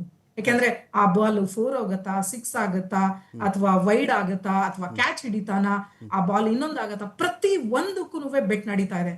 ಒಂದು ಬಾಲ್ ಒಬ್ಬ ಬೌಲರ್ ಕೈಯಿಂದ ರಿಲೀಸ್ ಆಗಿ ಬ್ಯಾಟ್ ಮುಟ್ಟೋ ಆ ಸೆಕೆಂಡ್ಸ್ ಅಲ್ಲಿ ಇಷ್ಟೊಂದು ಕೋಟ್ಯಾಂತರ ಒಂದು ಬೆಟ್ಟಿಂಗ್ ನಡೀತಾ ಇದೆ ಅಂದ್ರೆ ಆ ದಂಧೆ ಎಲ್ಲಿಗೆ ಮುಟ್ಟಿದೆ ಅಂತ ನೀವು ಒಮ್ಮೆ ಯೋಚನೆ ಮಾಡ್ಬೋದು. ಅಂದಾಜೆ ನಿಮ್ಗೆ ಮಾಡಕ್ಕಾಗಲ್ಲ, ಅಷ್ಟು ದುಡ್ಡು ಇಲ್ಲಿ ಓಡಾಡ್ತಾ ಇದೆ. ಅಂದ್ರೆ ಇಲ್ಲಿ ಕಾಲ್ ಭಾಗ ನಾವು ಆನ್ಲೈನ್ ಅಲ್ಲಿ ನೋಡಿದ್ರೆ ಮುಕ್ಕಾಲ್ ಭಾಗ ಈ ಒಂದು ಬೆಟ್ಟಿಂಗ್ ದಂಧೆ ಇವತ್ತಿಗೂ ಲೈವ್ ಆಗಿದೆ. ನಾವದನ್ನ ಹಿಡಿಯಕ್ ಆಗಲ್ವಾ ಅಂತಂದ್ರೆ ಖಂಡಿತವಾಗ್ಲೂ ಹಿಡಿಯಕ್ ಆಗದೆ ಇರುವಂತದ್ದು ಏನಲ್ಲ, ಆದ್ರೆ ಹಿಡಿಯಕ್ ಆಗದೆ ಇರುವಂತ ಆಪ್ಷನ್ಸ್ ಅಂತಂದ್ರೆ ಅಲ್ಲಿ ನಾನು ಆಗ್ಲೇ ಹೇಳ್ದಂಗೆ ಬೆಟ್ಟಿಂಗ್ ಆಪ್ಷನ್ ಆನ್ಲೈನ್ ಅಲ್ಲಿ ಇದೆ, ದುಡ್ಡು ಟ್ರಾನ್ಸ್ಫರ್ ಫಿಸಿಕಲ್ ಆಗಿ ಆಸ್ ಎ ಮನಿ ಕರೆನ್ಸಿ ಓಡಾಡ್ತಾ ಇದೆ. ಅಂದ್ರೆ ಒಬ್ಬ ಏಜೆಂಟ್ ತಾನು ತಗೊಳ್ಬೇಕಾದ್ರೆ ಪಾಯಿಂಟ್ ನ ಆನ್ಲೈನ್ ಅಲ್ಲಿ ತಗೊಳ್ತಾನೆ. ಅಂದ್ರೆ ನನ್ನ ಕ್ಲೈಂಟ್ 300 ಜನ ಇದಾರೆ ಅಂದ್ರೆ 300 ಜನದ ಲೋಡ್ ಆತ ತಗೊಳ್ತಾನೆ. ಅವನಿಗೆ ಆ ಲೋಡ್ ಅನ್ನ ಬ್ಯಾಲೆನ್ಸ್ ಮಾಡಕ್ಕಾಗತ್ತೆ, ಇವ್ರು ಗೆದ್ದಿದ್ದ ದುಡ್ಡು ನಾನೇ ಕೊಡಬಲ್ಲೆ ಅನ್ನೋದಾದ್ರೆ ಅವನು ಮೇಲ್ಗಡೆಗೆ ಅಂದ್ರೆ ತನ್ನ ಅಪ್ಪರ್ ಲೆವೆಲ್ಗೆ ಅದನ್ನ ರಿಲೀಸೇ ಮಾಡಲ್ಲ, ತಾನೇ ಹ್ಯಾಂಡಲ್ ಮಾಡ್ತಾನೆ. ಒಂದು 50 ಕೋಟಿ ನನಗೆ ಕೊಡಕ್ಕಾಗತ್ತೆ, ಈಗ 300 ಜನ ಆಡಿದ್ದಾರೆ ಅಂದ್ರೆ ಅವ್ನು ಮೇಲ್ಗಡೆ ಲೆವೆಲ್ ಕೊಡೋದೇ ಇಲ್ಲ, ಅದನ್ನ ತಾನೇ ಹ್ಯಾಂಡಲ್ ಮಾಡ್ತಾನೆ. ಇಲ್ಲ ನನಗಿದು ಒಂದು 80 ಕೋಟಿ ತನಕ ಹೋಗ್ಬಿಟ್ಟಿದೆ, ನನಗೆ ಬ್ಯಾಲೆನ್ಸ್ ಮಾಡಕ್ಕಾಗಲ್ಲ, ಅಕಸ್ಮಾತ್ ಇಲ್ಲಿ ಜನ ಏನಾರ ಗೆದ್ಬಿಟ್ರೆ ನನಗೆ ದುಡ್ಡು ಕೊಡಕ್ಕಾಗಲ್ಲ ಅಂದ್ರೆ ಅವನು ನೆಕ್ಸ್ಟ್ ಲೆವೆಲ್ಗೆ ಅದನ್ನ ಲೋಡ್ ಮಾಡಿ ಆಟ ಆಡ್ತಾನೆ. ಅವ್ನ್ ನೆಕ್ಸ್ಟ್ ಲೆವೆಲ್ ಅಲ್ಲಿ ಇನ್ನೊಬ್ರು ಇದ್ದಾರೆ. ಸೊ ಆತರ 4-5 ಲೆವೆಲ್ ಅಲ್ಲಿ ಇಲ್ಲಿ ಏಜೆಂಟ್ಸ್ ಕೂತ್ಕೊಳ್ತಾರೆ. ಸ್ಟೇಟ್ ವೈಸ್ ಇದಾರೆ, ಏರಿಯಾ ವೈಸ್ ಇದಾರೆ, ಹಾಗೇನೆ ಅವರ ಡೊಮಿಸೈಲ್ ವೈಸ್ ಇದಾರೆ. ಸೊ ಈ ತರ ನೋಡ್ತಾ ಹೋದ್ರೆ ನೀವು, ನಾನು ಆಗ್ಲೇ ಹೇಳ್ದಂಗೆ ಒಂದು ಬಾಲ್ ರಿಲೀಸ್ ಆಗಿ ಬ್ಯಾಟ್ ಮುಟ್ಟೋದ್ರಲ್ಲಿ ಅಷ್ಟು ಕೋಟ್ಯಾಂತರ ದುಡ್ಡು ಓಡಾಡ್ತಾ ಇದೆ ಅಂದ್ರೆ ಭಾರತ ಯಾವತ್ತು ಬಡ ದೇಶ ಅಂತ ಹೇಳ್ತೀವಲ್ಲ ಅದು ಒಂದು ದಟ್ಟನ ನಮ್ದು. ಅಷ್ಟು ಕೋಟ್ಯಾಂತರ ರೂಪಾಯಿ ಅಲ್ಲಿ ಓಡಾಡ್ತಾ ಇದೆ ಅಂದ್ರೆ ಜನ ತಾವು ಕೂತಲ್ಲೇ ದುಡ್ಡು ಮಾಡಬಹುದು ಅನ್ನೋದನ್ನ ಕಂಡ್ಕೊಂಡಿದ್ದಾರೆ. ಆದ್ರೆ 10 ರೂಪಾಯಿ ಹಾಕಿ ನಾನು 10,000 ಪಡೆದ್ ಬಿಡ್ತೀನಿ ಅಂತ ಯೋಚನೆ ಮಾಡೋದ್ರಲ್ಲಿ ಅವರು ದುಡ್ಡನ್ನ ಕಳ್ಕೊತಾ ಇದಾರೆ ಹೊರತು ಪಡ್ಕೊಳಕ್ ಆಗ್ತಾನೆ ಇಲ್ಲ. ಯಾಕೆಂದ್ರೆ ಇವತ್ತು ಏನಾಗುತ್ತೆ ಅಂತಂದ್ರೆ 100 ರೂಪಾಯಿ ಹಾಕ್ತಾರೆ, ಅದಕ್ಕೆ ಅವರಿಗೆ 1:80 ಕೊಡ್ತಾರೆ ಅವರು. ಸೊ 100 ರೂಪಾಯಿ ಹಾಕಿದಾಗ ಅವ್ರಿಗೆ ಅಲ್ಲಿ ಬಂದ್ಬಿಡ್ತು 1:80 ಬಂದಾಯ್ತು. ಅಲ್ಲಿ ಅವಾಗ ಏನ್ ಅನ್ಸುತ್ತೆ, ಆಯ್ತು ಬಿಡು 100 ರೂಪಾಯಿ ಆಡಿದ್ದೆ ಅಲ್ವಾ, ನೆಕ್ಸ್ಟ್ ಮ್ಯಾಚ್ ನಾನು 10,000 ಆಡ್ತೀನಿ, 10,000 ನನ್ಗಲ್ಲಿ 80,000 ಬರ್ತಾ ಇದೆ, ಓಕೆ ಅದಾಯ್ತು. ನೆಕ್ಸ್ಟ್ ನಾನು 5 ಲಕ್ಷ ಆಡ್ತೀನಿ, ನಮ್ಮ ಮನೆಯಲ್ಲಿ ಏನೋ ಒಂದು ತೊಂದರೆ ಇದೆ, ನನ್ನ ಮಗಳನ್ನ ಮೆಡಿಕಲ್ ಸೇರಿಸ್ಬೇಕು, ನನ್ನ ಮಗನ ಇಂಜಿನಿಯರಿಂಗ್ ಸೇರಿಸ್ಬೇಕು, ಏನೋ ಒಂದು ಆಡ್ತಾರೆ. ಆದ್ರೆ ಅವರ ಆ ಒಂದು ಆಸೆ ಏನಿರುತ್ತೆ ಅಂತಂದ್ರೆ, ಆಯ್ತು ನಾನೀಗ 5 ಲಕ್ಷ ಆಡಿದೀನಿ, ನಾಳೆ ಬೆಳಗ್ಗೆ ಬಂದ್ಬಿಡುತ್ತೆ ಅಂದ್ರೆ ಬರಲ್ಲ, ಅಲ್ಲಿ ಸೋಲ್ತಾರೆ. ಅವಾಗ ಏನ್ ಅನ್ಕೊಳ್ತಾರೆ, ಓಕೆ 5 ಲಕ್ಷ ಸೋತಿದ್ದೆ, ನಿನ್ನೆ 50,000 ಸೋತಿದ್ದೆ, ಇದೆರಡನ್ನು ಸೇರಿಸಿ ಮತ್ತೆ ಆಡ್ತೀನಿ, ಸೊ ದಟ್ ನಾನು ಅದನ್ನ ಕವರ್ ಮಾಡ್ತೀನಿ. ಈ ಒಂದು ಕ್ಯಾಲ್ಕುಲೇಷನ್ ಇದೆಯಲ್ಲ, ಕವರ್ ಮಾಡೋದು ಅಥವಾ ಅದನ್ನ ಕಳ್ಕೊಂಡಿರೋ ದುಡ್ಡನ್ನ ಮತ್ತೆ ಪಡೆಯೋದು ಅಂತ, ಈ ಒಂದು ಗೇಮಿಂಗ್ ಟ್ಯಾಕ್ಟಿಕ್ಸ್ ಅಲ್ಲಿ ಅವರು ಆಕ್ಚುಲಿ 10 ರೂಪಾಯಿ ಹಾಕಿ 10,000 ಮಾಡೋದಿರ್ಲಿ, 10,000 ಹಾಕಿ 10 ರೂಪಾಯಿ ಪಡೆಯಕ್ ಆಗ್ತಾ ಇಲ್ಲ. ಯಾಕೆಂದ್ರೆ ಒಂದು ಇಲ್ಲಿ ಡಿಫ್ರೆಂಟ್ ಲೆವೆಲ್ ಆಫ್ ದುಡ್ಡು ಮಾಡ್ತಾ ಇರೋರು ಜನ ಅಲ್ಲಿ ಇನ್ವಾಲ್ವ್ ಆಗಿರೋರು. ನಾಳೆ ದಿನ ಸೇ ಫಾರ್ ಎಕ್ಸಾಂಪಲ್ ನಾನೇ 10 ಲಕ್ಷ ಹಾಕಿದೀನಿ ಗೇಮ್ ಅಲ್ಲಿ, ನಾನು ಸೋತೋದೆ, ಅದು ಮೋಸ ನನಗೆ ಆಗಿರೋದು, ನಾನು ಯಾರ ಹತ್ರ ಕಂಪ್ಲೇಂಟ್ ಮಾಡ್ಲಿ? I can't go to police, ನಾನು ಎಲ್ಲೂ ಕಂಪ್ಲೇಂಟ್ ಮಾಡಕ್ಕಾಗಲ್ಲ, ಬಿಕಾಸ್ ಇಟ್ ಈಸ್ ಇಲ್ಲಿಗಲ್. ಇದರ ಜೊತೆಗೆ ನಾನಲ್ಲಿ ಆಪ್ ಗಳನ್ನ ಡೌನ್ಲೋಡ್ ಮಾಡ್ತಾ ಇದ್ದೀನಿ, ಅದು Dream11 MPL ಕಿಂಗ್ ಲೋಟಸ್ ಯಾವ್ದೋ ಒಂದು ಆಪ್ ಡೌನ್ಲೋಡ್ ಮಾಡ್ತಾ ಇದ್ದೀನಿ. ಅದು ಎಷ್ಟು ಸೆಕ್ಯೂರ್ಡ್? ನನ್ನ ಫೋನ್ ಅನ್ನ ಅದು ಸೆಕ್ಯೂರ್ಡ್ ಆಗಿ ಇಟ್ಕೊಳತ್ತಾ? ಯಾಕೆಂತಂದ್ರೆ ಅದರಲ್ಲಿ ನಾನು ನನ್ನ ಬ್ಯಾಂಕಿನ ಅಕೌಂಟ್ ಅಂದ್ರೆ ಖಾತೆನೂ ಕನೆಕ್ಟ್ ಮಾಡ್ಬಿಡ್ತಾ ಇದ್ದೀನಿ ಅಲ್ಲಿ. ಸೊ ನಾಳೆ ದಿನ ಹ್ಯಾಕ್ ಆಯ್ತು, ಈ ಆಪ್ ಇಂದಾನೇ ಆಗಿದೆ, ನಾನು ಆನ್ಲೈನ್ ಗೇಮಿಂಗ್ ಆಡ್ತಾ ಇದೆ ಅಂತ ಯಾರ ಹತ್ರ ಹೋಗಿ ಹೇಳಿ? ನಾನು ಬೆಟ್ಟಿಂಗ್ ಅದ್ರಲ್ಲಿ ದುಡ್ಡು ಕಳೆದೋಯ್ತು ಅಂತ ಯಾರ ಹತ್ರ ಹೋಗಿ ಹೇಳಿ ನಾನು? ಸೊ ಇಲ್ಲಿ ಆಗ್ತಾ ಇರುವಂತಹ ಒಂದು ಏನು ಬೇರೆದೇ ಒಂದು ಗ್ರೇ ಪ್ರಪಂಚ ಅಂತ ನಾವೇನ್ ಕರಿತೀವಿ, ಗ್ರೇ ವರ್ಲ್ಡ್ ಅಂತ ನಾವೇನ್ ಕರಿತೀವಿ, ಅದು ಎಷ್ಟೋ ಜನದ ಕಣ್ಣು ಮುಂದಿಗೆ ಇನ್ನೂ ಬಂದಿಲ್ಲ. ಅವ್ರೇನ್ ಅನ್ಕೊಳ್ತಾರೆ, ನಾನು ನನ್ನ ಏಜೆಂಟ್ಗೆ ನಾನು 5 ಲಕ್ಷ ಕೊಟ್ಟಿದ್ದೀನಿ, ನಾನು ಇದನ್ನ ಗೆದ್ರೆ 80% ನನಗೆ ಬಂದ್ಬಿಡತ್ತೆ ನಾಳೆ ಬೆಳಗ್ಗೆ, ಆಯ್ತು 2 ಸತಿ ಬರ್ಬೋದು. ಆದ್ರೆ ನೀವು ಯಾವಾಗ ನಿಮ್ಮ ಅಮೌಂಟ್ ಜಾಸ್ತಿ ಮಾಡ್ತಾ ಹೋಗ್ತಿರೋ ಅಲ್ಲಿ ಗೆಲ್ಲೋ ಒಂದು ಮಾರ್ಜಿನ್ ಏನಿರುತ್ತೆ ಅದು ಕಮ್ಮಿ ಆಗ್ತಾ ಹೋಗುತ್ತೆ. ಸೊ ಅವಾಗ ಏನಾಗುತ್ತೆ, ಇದು ಕ್ರಿಕೆಟ್ ಮಾತ್ರ ಅಲ್ಲ. ಎಷ್ಟೋ ಜನ ಅನ್ಕೋತಾರೆ, ಓ madam cricket betting, cricket IPL ನಿಂತೋದ್ರೆ ನಿಂತೋಗುತ್ತೆ ಅಂತ. Let me tell you, betting ಅನ್ನೋದು ಕ್ರಿಕೆಟ್ ಮಾತ್ರ ಅಲ್ಲ. ಎಲೆಕ್ಷನ್ ನಡೆದಾಗ ಆಗತ್ತೆ ಬೆಟ್ಟಿಂಗು, ಯಾರು ಎಷ್ಟು ಓಟ್ ಅಲ್ಲಿ ಗೆಲ್ತಾರೆ, ಯಾರು ಎಷ್ಟು ಓಟ್ ಅಲ್ಲಿ ಸೋಲ್ತಾರೆ ಅಂತ ನಡೆಯುತ್ತೆ. ಅಲ್ಲಿ ಇನ್ಯಾವುದೋ ಒಂದು ಟೀಮಿಂಗ್ ಕಾಂಪಿಟೇಷನ್ ನಡೀತಾ ಇದೆ, ಅಂದ್ರೆ ಕಬಡ್ಡಿನೋ ಇನ್ನೊಂದೇನೋ ನಡೀತಾ ಇದೆ, ಲೇಡೀಸ್ IPL ನಡೀತಾ ಇದೆ, ಅಥವಾ ಬೇರೆ ಇನ್ಯಾವುದೋ ಬ್ಯಾಡ್ಮಿಂಟನ್ ನಡೀತಾ ಇದೆ. ಇದು ಯಾವುದೂ ಅಲ್ಲ, ಇಲ್ಲಿ ಜಲ್ಲಿಕಟ್ಟು ನಡೀತಾ ಇದೆ ನಾಳೆ ಬೆಳಗ್ಗೆ, ಅದಕ್ಕೆ ಬೆಟ್ಟಿಂಗ್ ನಡೀತಾ ಇದೆ ಆನ್ಲೈನ್ ಅಲ್ಲಿ. ಭಾರತ ಸರ್ಕಾರದಿಂದ ಎಷ್ಟು ಮಾನಿಟರ್ ಮಾಡ್ತಾ ಇದ್ದಾರೆ ಈ ತರದ್ದು? Because this is needed. ಇವತ್ತು ನಮ್ಮ ಯೂತ್ ಇದಕ್ಕೆ ಹಿಂದೆ ಹೋದ್ರೆ ನಾಳೆ ದಿನ ನಮ್ಮ ಈ ಬ್ರಿಲಿಯಂಟ್ ಬ್ರೈನ್ಸ್ ಅಥವಾ ಫ್ರೆಶ್ ಬ್ಲಡ್ ಅಂತ ನಾವ್ ಏನ್ ಕರಿತೀವಿ, ಇವ್ರೆಲ್ಲರೂ ಬೇರೆ ಡೈರೆಕ್ಷನ್ಗೆ ಹೋಗ್ತಾ ಇದಾರಲ್ವಾ.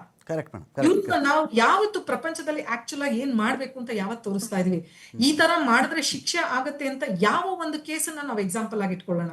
ಯಾಕೆಂದ್ರೆ ಪಾಪ್ಯುಲರ್ ಗೇಮ್ಸ್ ಅಂತ ಬಂದಾಗ ನಾವು ಪಬ್ಜಿ ನೋಡಿದ್ವಿ, ಫ್ರೀ ಫೈರ್ ನೋಡಿದ್ವಿ, ಕಾಲ್ ಆಫ್ ಡ್ಯೂಟಿ ನೋಡಿದ್ವಿ, ಲೂಡೋ ನೋಡಿದ್ವಿ, ತೀನ್ ಪತ್ತಿ ನೋಡಿದ್ವಿ. ಆದ್ರೆ ಇದ್ರ ಹಿಂದ್ಗಡೆ ನಡೀತಾ ಇರುವಂತಹ ಈ ಒಂದು ಬೆಟ್ಟಿಂಗ್ ದಂಧೆ ಏನಿದೆ ಇದು ಬಹಳ ದೊಡ್ಡದಾಗಿದೆ. ನಾವು ಇದನ್ನ ಮಾತಾಡ್ತಾ ಹೋದ್ರೆ ಬಹುಶಃ ಇಡೀ ದಿನ ಮಾತಾಡಿದ್ರು ನಮಗೆ ಅಲ್ಲಿ ಸಿಗ್ಬೇಕಾಗಿರೋ ಒಂದೇ ಒಂದು ಸೊಲ್ಯೂಷನ್ ಅಂದ್ರೆ ಸರ್ಕಾರದಿಂದ ಯಾವ ರೀತಿ ಇದನ್ನ ನಾವು ತಡೆ ಹಿಡಿತಾ ಇದೀವಿ. ನೀವೀಗ ಓದದ್ರಲ್ಲ ಲಿಸ್ಟ್, ನಾನೀಗ ನಿಮಗೆ ವೆರಿಫಿಕೇಶನ್ ಕೊಟ್ಟೆ ಎಷ್ಟು ಆನ್ಲೈನ್ ಎಷ್ಟು ಆಫ್ಲೈನ್ ಅಂತ. ಈ ಆಫ್ಲೈನ್ ನ ಹೇಗ್ ತಡಿತೀವಿ? ಆನ್ಲೈನ್ ಅಲ್ಲಿ ನಾನು ಬಹುಶಃ ನಾನು Dream11ಗೆ ಒಂದು 10 ಲಕ್ಷ ಕಳಿಸ್ದೆ ಅಂದ್ರೆ ಬಹುಶಃ ನಾವು ಮಾನಿಟರಿ ಕಂಟ್ರೋಲ್ ಮೂಲಕ ನಾವು ಇದೇನ್ ನಡೀತಾ ಇದೆ, ಯಾಕೆ ದುಡ್ಡು ಕಳಿಸಿದ್ರು ಅನ್ನೋದು ಕಂಟ್ರೋಲ್ ಮಾಡ್ಬೋದು. ಆದ್ರೆ ಒಬ್ಬ ಏಜೆಂಟ್ ಕೈಯಿಂದ ದುಡ್ಡು ಇಸ್ಕೊಂಡು ಹೋಗ್ತಾ ಇದ್ದಾನಲ್ಲ, ಇದನ್ನ ಹೇಗ್ ತಡಿತೀವಿ ನಾವು? ಯಾಕೆಂದ್ರೆ ಇವಾಗ ನಾವು Dream11 ಅಲ್ಲಿ ಪಾಯಿಂಟ್ಸ್ ನೋಡ್ತೀವಿ, 1 ಪಾಯಿಂಟ್ = 1000 rupees. ಸೊ ಅದಕ್ಕೆ ಎಲ್ಲಿದೆ ಡಾಕ್ಯುಮೆಂಟ್, ಎಲ್ಲಿದೆ ಪ್ರೂಫ್, ಎಲ್ಲಿದೆ ಎವಿಡೆನ್ಸ್, ಎಲ್ಲಿದೆ ನಾವು ಒಬ್ಬರನ್ನ ಹಿಡಿಯಕ್ಕೆ?